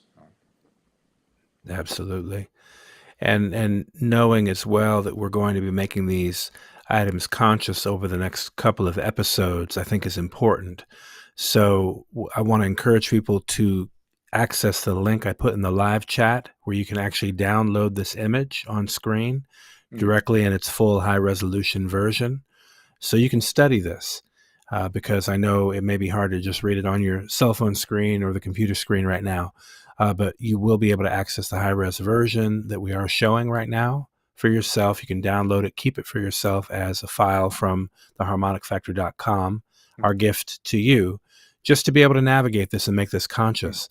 And over the next couple of episodes, like I mentioned, just to note that as we are on Kin 246 today, next episode will be Kin 253, from the World Bridger. That's yours truly, to the Skywalker, Ruben Llinás. We're going to make that jump in 7 days' time. And then we'll be able to look as well at the fractal lens of what that 13.13 marker allows us. It's the 13th Baktun. It's day 13 of that Baktun. So we'll be able to make that conscious as another harmonic overlay. That's another layer of resonance right there that holds a lot of vibration, because in this entire system, what we're trying to sum up for everybody here is that the harmonic factor is the number 13. You know, we've been obviously sharing that recognition through our website, theharmonicfactor.com, but there's a reason why we keep emphasizing that, because it's a part of the recovery process. We're recovering from what's been covered over by the church. The 13 has been obscured and hidden. We're now facilitating it being put front and center as the key harmonic factor, because it is. Same way it's been observed by the ancients as a key factor of synchronization. It is.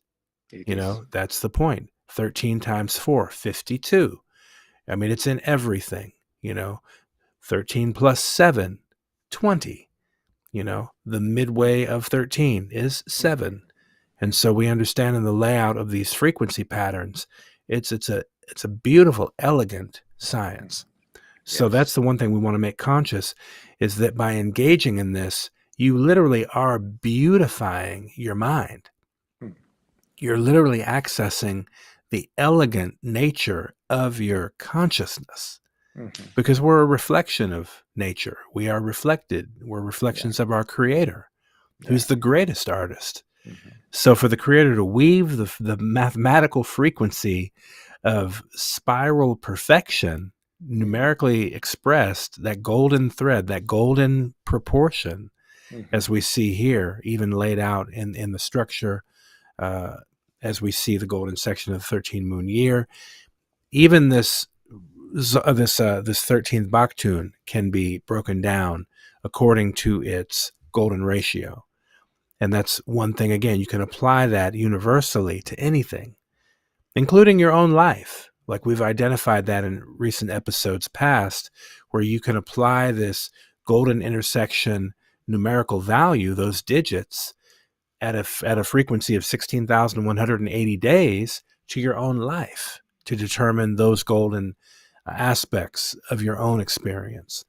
And so we're identifying them here, though, in this fractal time compression as a way to amplify the good, amplify the beauty, amplify the perfection that's already there.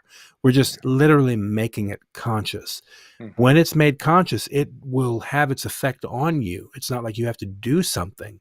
It's just you're regaining a part of your own integrative reality that there is a frequency of order. There's a frequency of dynamic harmonic order in all things.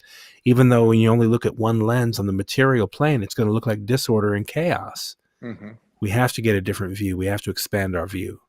And that's what these tools help to facilitate. So be sure to download your version of this map, custom designed by Ruben for your benefit, to be able to really make these factors conscious. Because as he also mentioned, there's so many layers of compounding, repetitive, redundant things happening. It's hard to fit them all on this chart. But this certainly serves to give you a good starting block at appreciating the multiple layers of mayhem, frankly, that we have to neutralize, that is being neutralized by us making it conscious. It's not like you have to do anything other than just make it conscious, be present with it.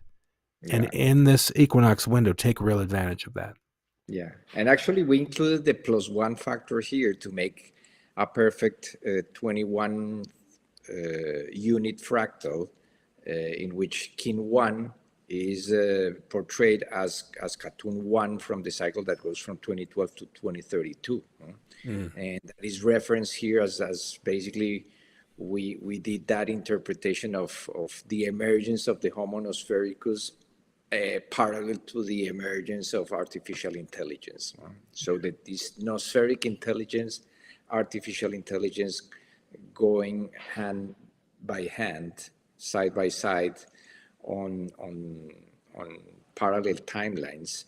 And this March 25th on kin 1, which is going to be the 19th day of this 9th moon, again, the number 19. This entire year goes by number 19. Number 9 is also key in the Mesoamerican traditions as the numbers contained in the underworld.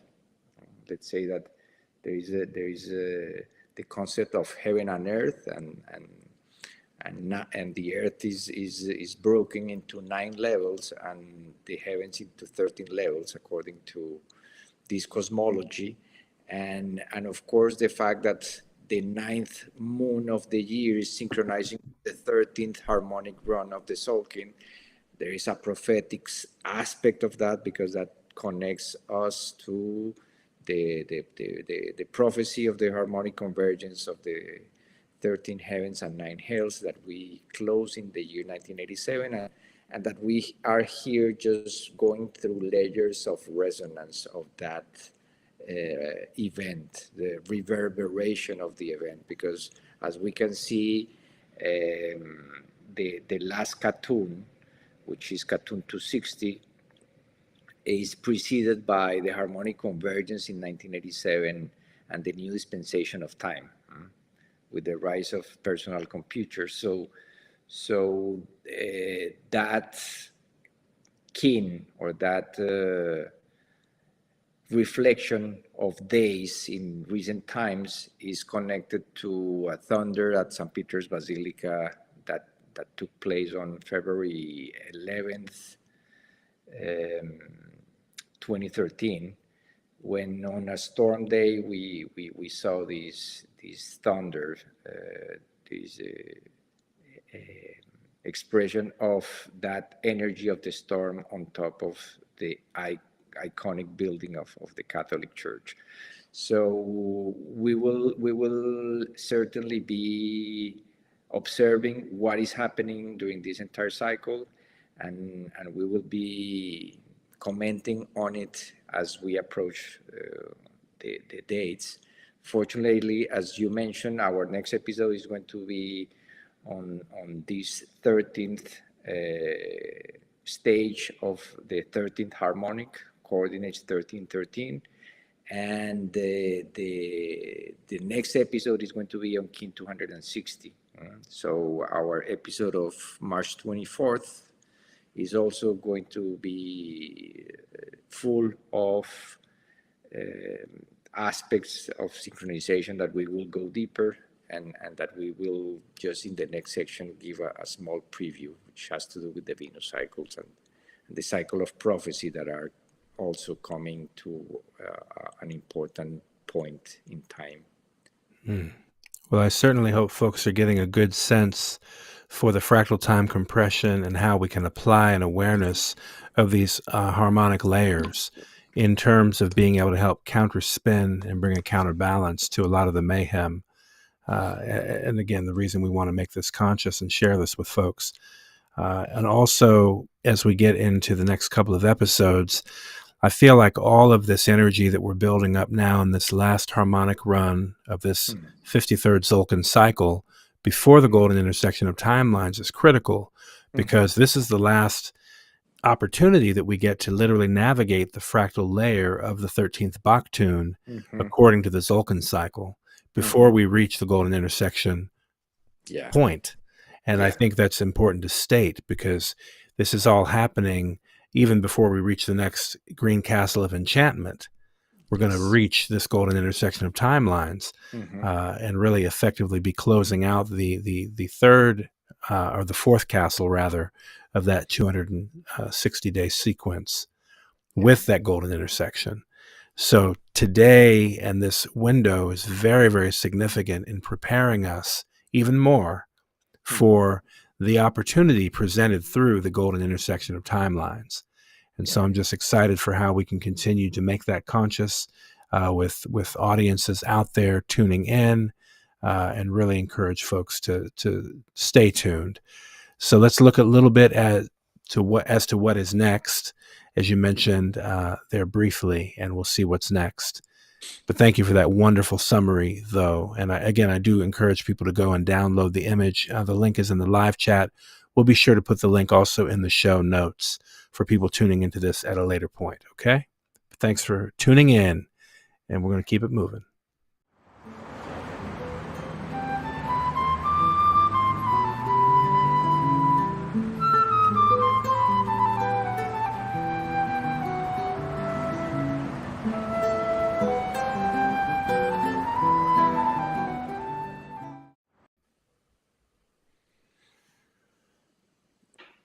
Right on. So yeah, this is basically a small preview of what we will be presenting on our next episode.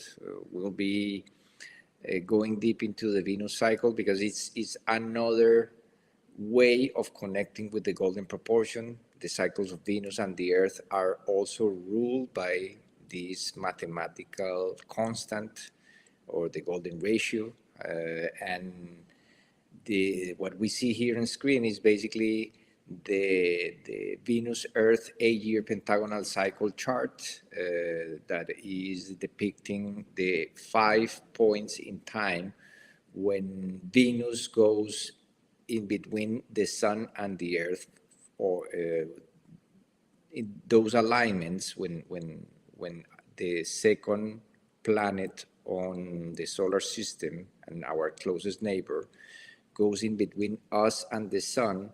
Those are called conjunctions, internal conjunctions, because Venus is going through in the middle of the two. And the next point of conjunction or meeting of the two planets is going to take place. Here we see the yellow point of March 23rd, 2025, I was noticing that probably it was corrected to March 22nd because it's going to happen in between the two dates. But the fact that is this fifth point of the Venus star is synchronizing with the closing of a galactic cycle is reminiscent of what happened during the 2012 to 2020 8-year cycle.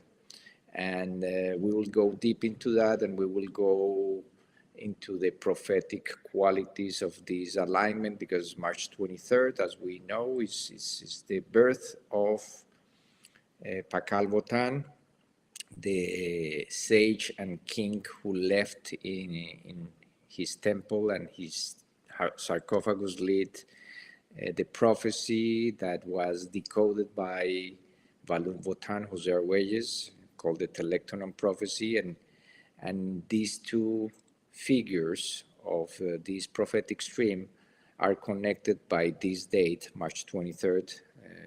Pakal Botan was born this day, Valum Botan left this plane on this day. So every time that we reach that benchmark, we pay special attention because it's connected, of course, with the equinox. It's connected to this time of the year when we experience more connection to the other energies that are arriving to Earth, like the solar plasmas and the auroras. And as we will see on the next episode, it is also connected to the golden ratio, because every 8 years, so every time that the Earth completes 8 orbits around the Sun, Venus completes 13. So the fact that they are meeting in 5 occasions that are equidistant within the orbit of the two planets and create those 5 points of a star, they give us also indication of a larger harmonic principle governing the orbits of the planets too, including our closest neighbor and us. So when we tune in to these alignments, we're basically refining and really emphasizing our connection to that mathematical principle that is governing all these aspects of life, including the Venus cycle and the connections with the seasonal cycle and the eclipse cycle. All of it is coming together thanks to the Tzolkin, the 260-day harmonic module is the name for the Tzolkin, and that's basically the template of life that at different scales, fractal scales, gives us different layers of comprehension of this new time science that we are really started to uncover, because this is just the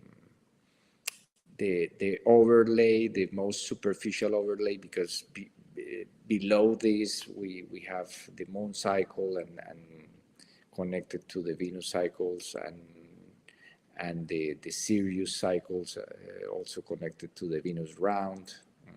So we will go into those connections within the next episode, and we hope that we can learn something new in the process.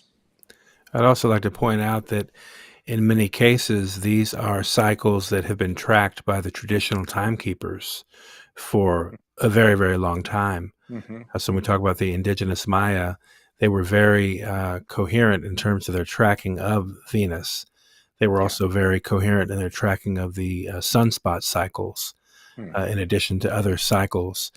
As we understand, they were using up to 17 different calibrations or calendars to track this entire symphony of celestial influence. So, in terms of the advanced time science and what we're making conscious now, it's important also to just acknowledge the roots of this time science as really being with the traditional cultures of the world. So very, very sophisticated, far beyond what the world knew at that time. Certainly the contemporaries were not on that level, appreciating the purpose of the application of the observation of all these various cycles to tap into the greater galactic tapestry. It's just important to note that. Some might argue of the advances of the Julian calendar and the Gregorian calendar for the times, and considering the expansion of the dominion of the church and the Roman Empire and all the other things that come out as a result of that. But we have to ask ourselves, how much better are we off now in relationship to our relationship with the greater cosmos as a result of the fact that we've been following this dysfunctional application or being dominated by it, frankly, for these thousands of years.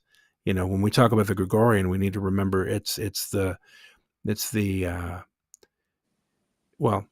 extension of the Julian, effectively. Even though adjustments were made, it's still an extension of the Roman Empire and its counting system.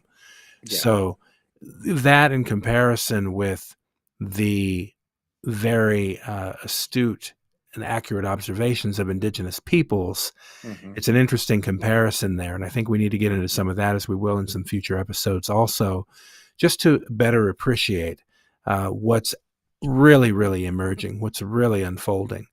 I think the layers of deception are far more deep than we've even really made conscious yet.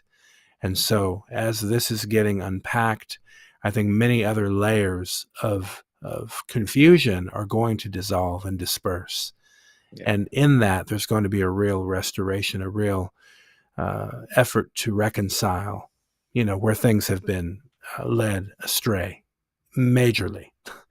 And words honestly don't do it justice in the face of such injustice. It's hard to balance that. Yet we will continue to do our part to make these things conscious to people, for people. They can make it conscious for themselves by deepening their study and comparing and contrasting. And take anything we share in this platform, in this transmission, as you wish. Certainly check it out for yourself. Do your own research. Some of this might be posited as new information. And like I said, these things can also be researched in many cases, because this is a continuity of traditional time science. We're merely doing our best to make it conscious for a now time audience, of a global audience that is interested and holds the intention to get into right relationship, and that's the intention here. So, and just to check in quickly where we are, 218 days out now from the golden intersection of timelines. So we're continuing to navigate this beat frequency. We're going to look forward to bringing some new guests on in the future, just to join with others and really unify the field, that we can really make a strong synchrony in showing of this. But let's certainly use the next couple of heptads, couple of weeks here in our preparation, in preparation for this, as we approach Kin 260, which I'm so grateful that we will have a live broadcast on that day, on that day's energy, in fact, which is perfect. So without planning, no, just by guidance. And because we started on October 7th, one heptad before October 15, with the intention actually to redeem and transmute the events of October 7th, 2023. So, it's true. That was the intention, to begin that process, of healing, of repair. And so as we like to just reflect here, what we're approaching is that 443rd year of the Gregorian calendar. And the beautiful weaving happens to be that the day before, which in the year 1582, this day didn't even exist. But on October 14th, 2025, the Lillian count, the sequential day count of the Gregorian calendar, reaches 16180, 3 days, October 15th. Okay. So just to make that clear, it's a beautiful weaving. We really appreciate the weaving of this thread from a tool that was designed to dominate is somehow now woven into a higher harmony, a higher tapestry, even unbeknownst to itself. That's a part of the beauty of what's unfolding, is that even these tools that have been egregiously applied to humanity have run their course, and they have no choice but to get corrected. Similarly to what we see playing out with the Pope and playing out with the Roman Catholic Church. Just as in this Pope's ministry, he's had to make apology, even if the apology was not necessarily at the depth that people would have wanted it to be. What it is reflecting is a dynamic shift underway. And so it's just a matter of keeping the pressure on that shift enough that it will give way. And that's what we're witnessing happening and unfolding before us effectively. And it's not that we have to necessarily use force to do it. All we have to do is really hold space as it actually does it to itself. Yeah. And remind people that a way of doing that is celebrating life as art, and connecting to what makes your heart sing, and connecting to what allows us to experience no time. We are doing anything that really makes our heart sing. We lost track of time. And the idea is to enter into that vibration, and the purpose of this entire 52 episode podcast is to give people some ideas and some inspiration, so that they can find their own harmony, their own music within themselves, their own expression of art, so that we can really synchronize during those days and tune in, as we are going to tune in during the next equinox window, to these communications that nature is sending us in the form of the pulsations of the Tzolkin matrix, to really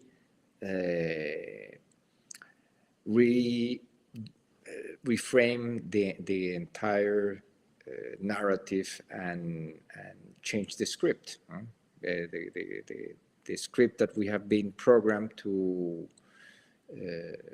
unconsciously programmed to execute over and over again within the last 443 years.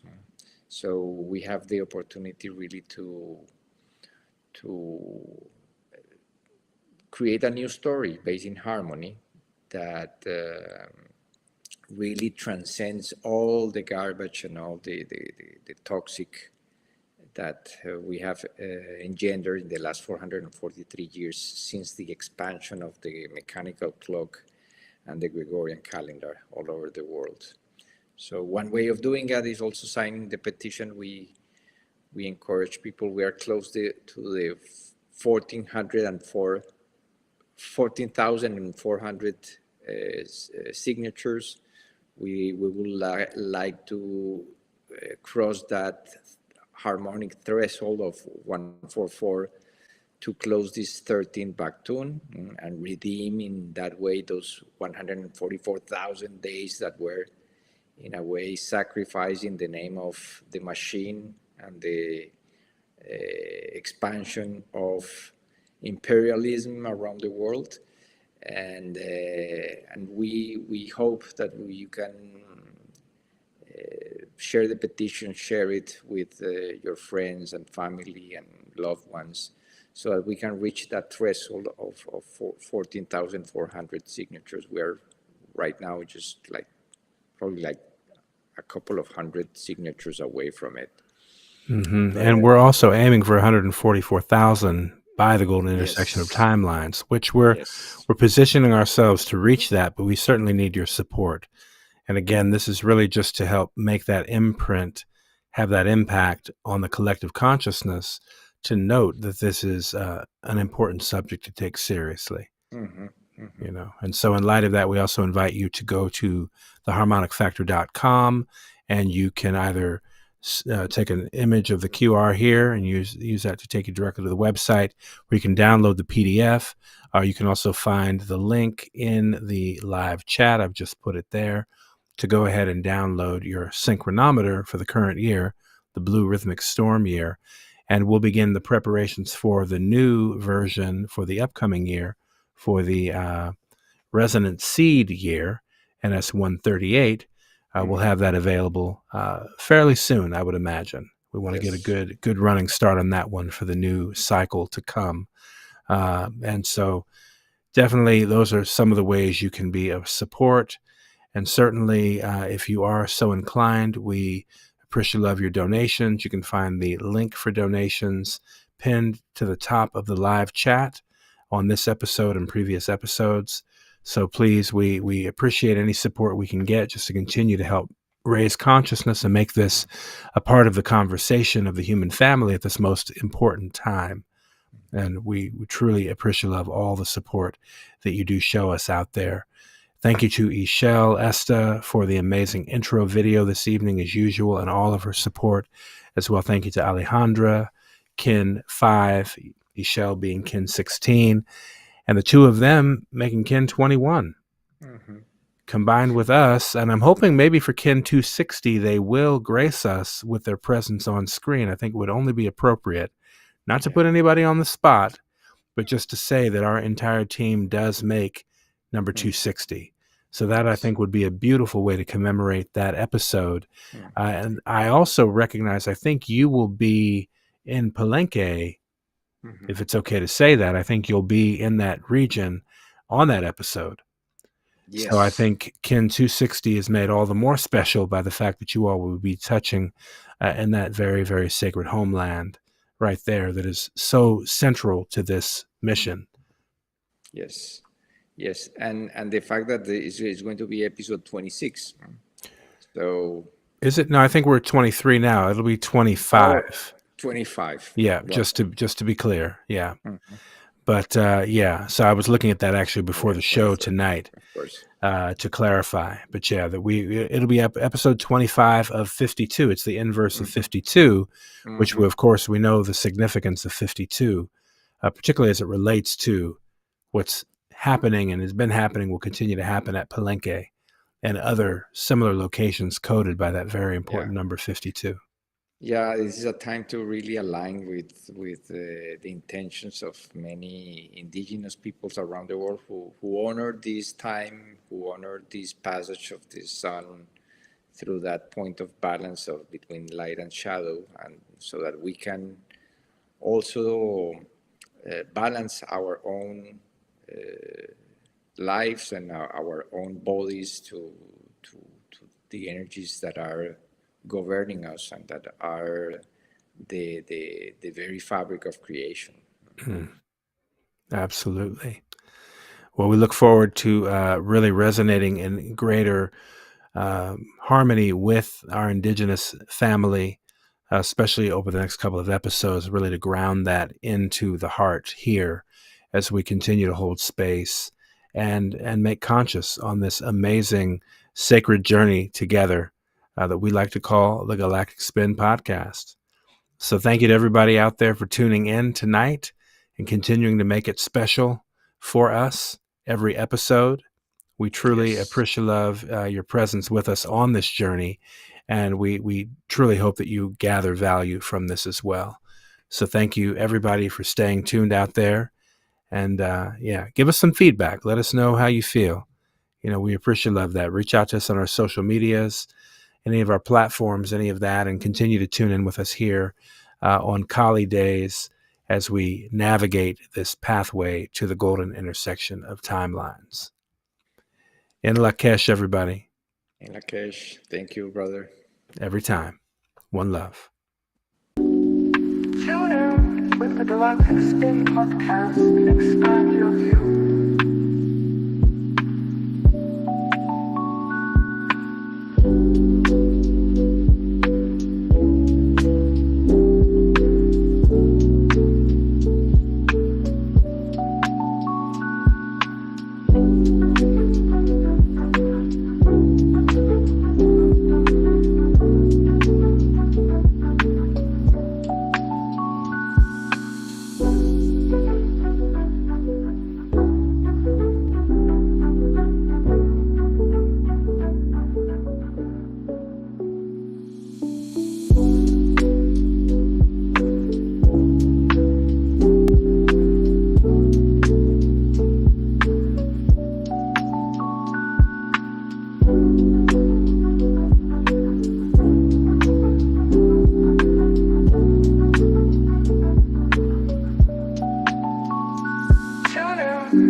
the Galactic Spin podcast and expand your view.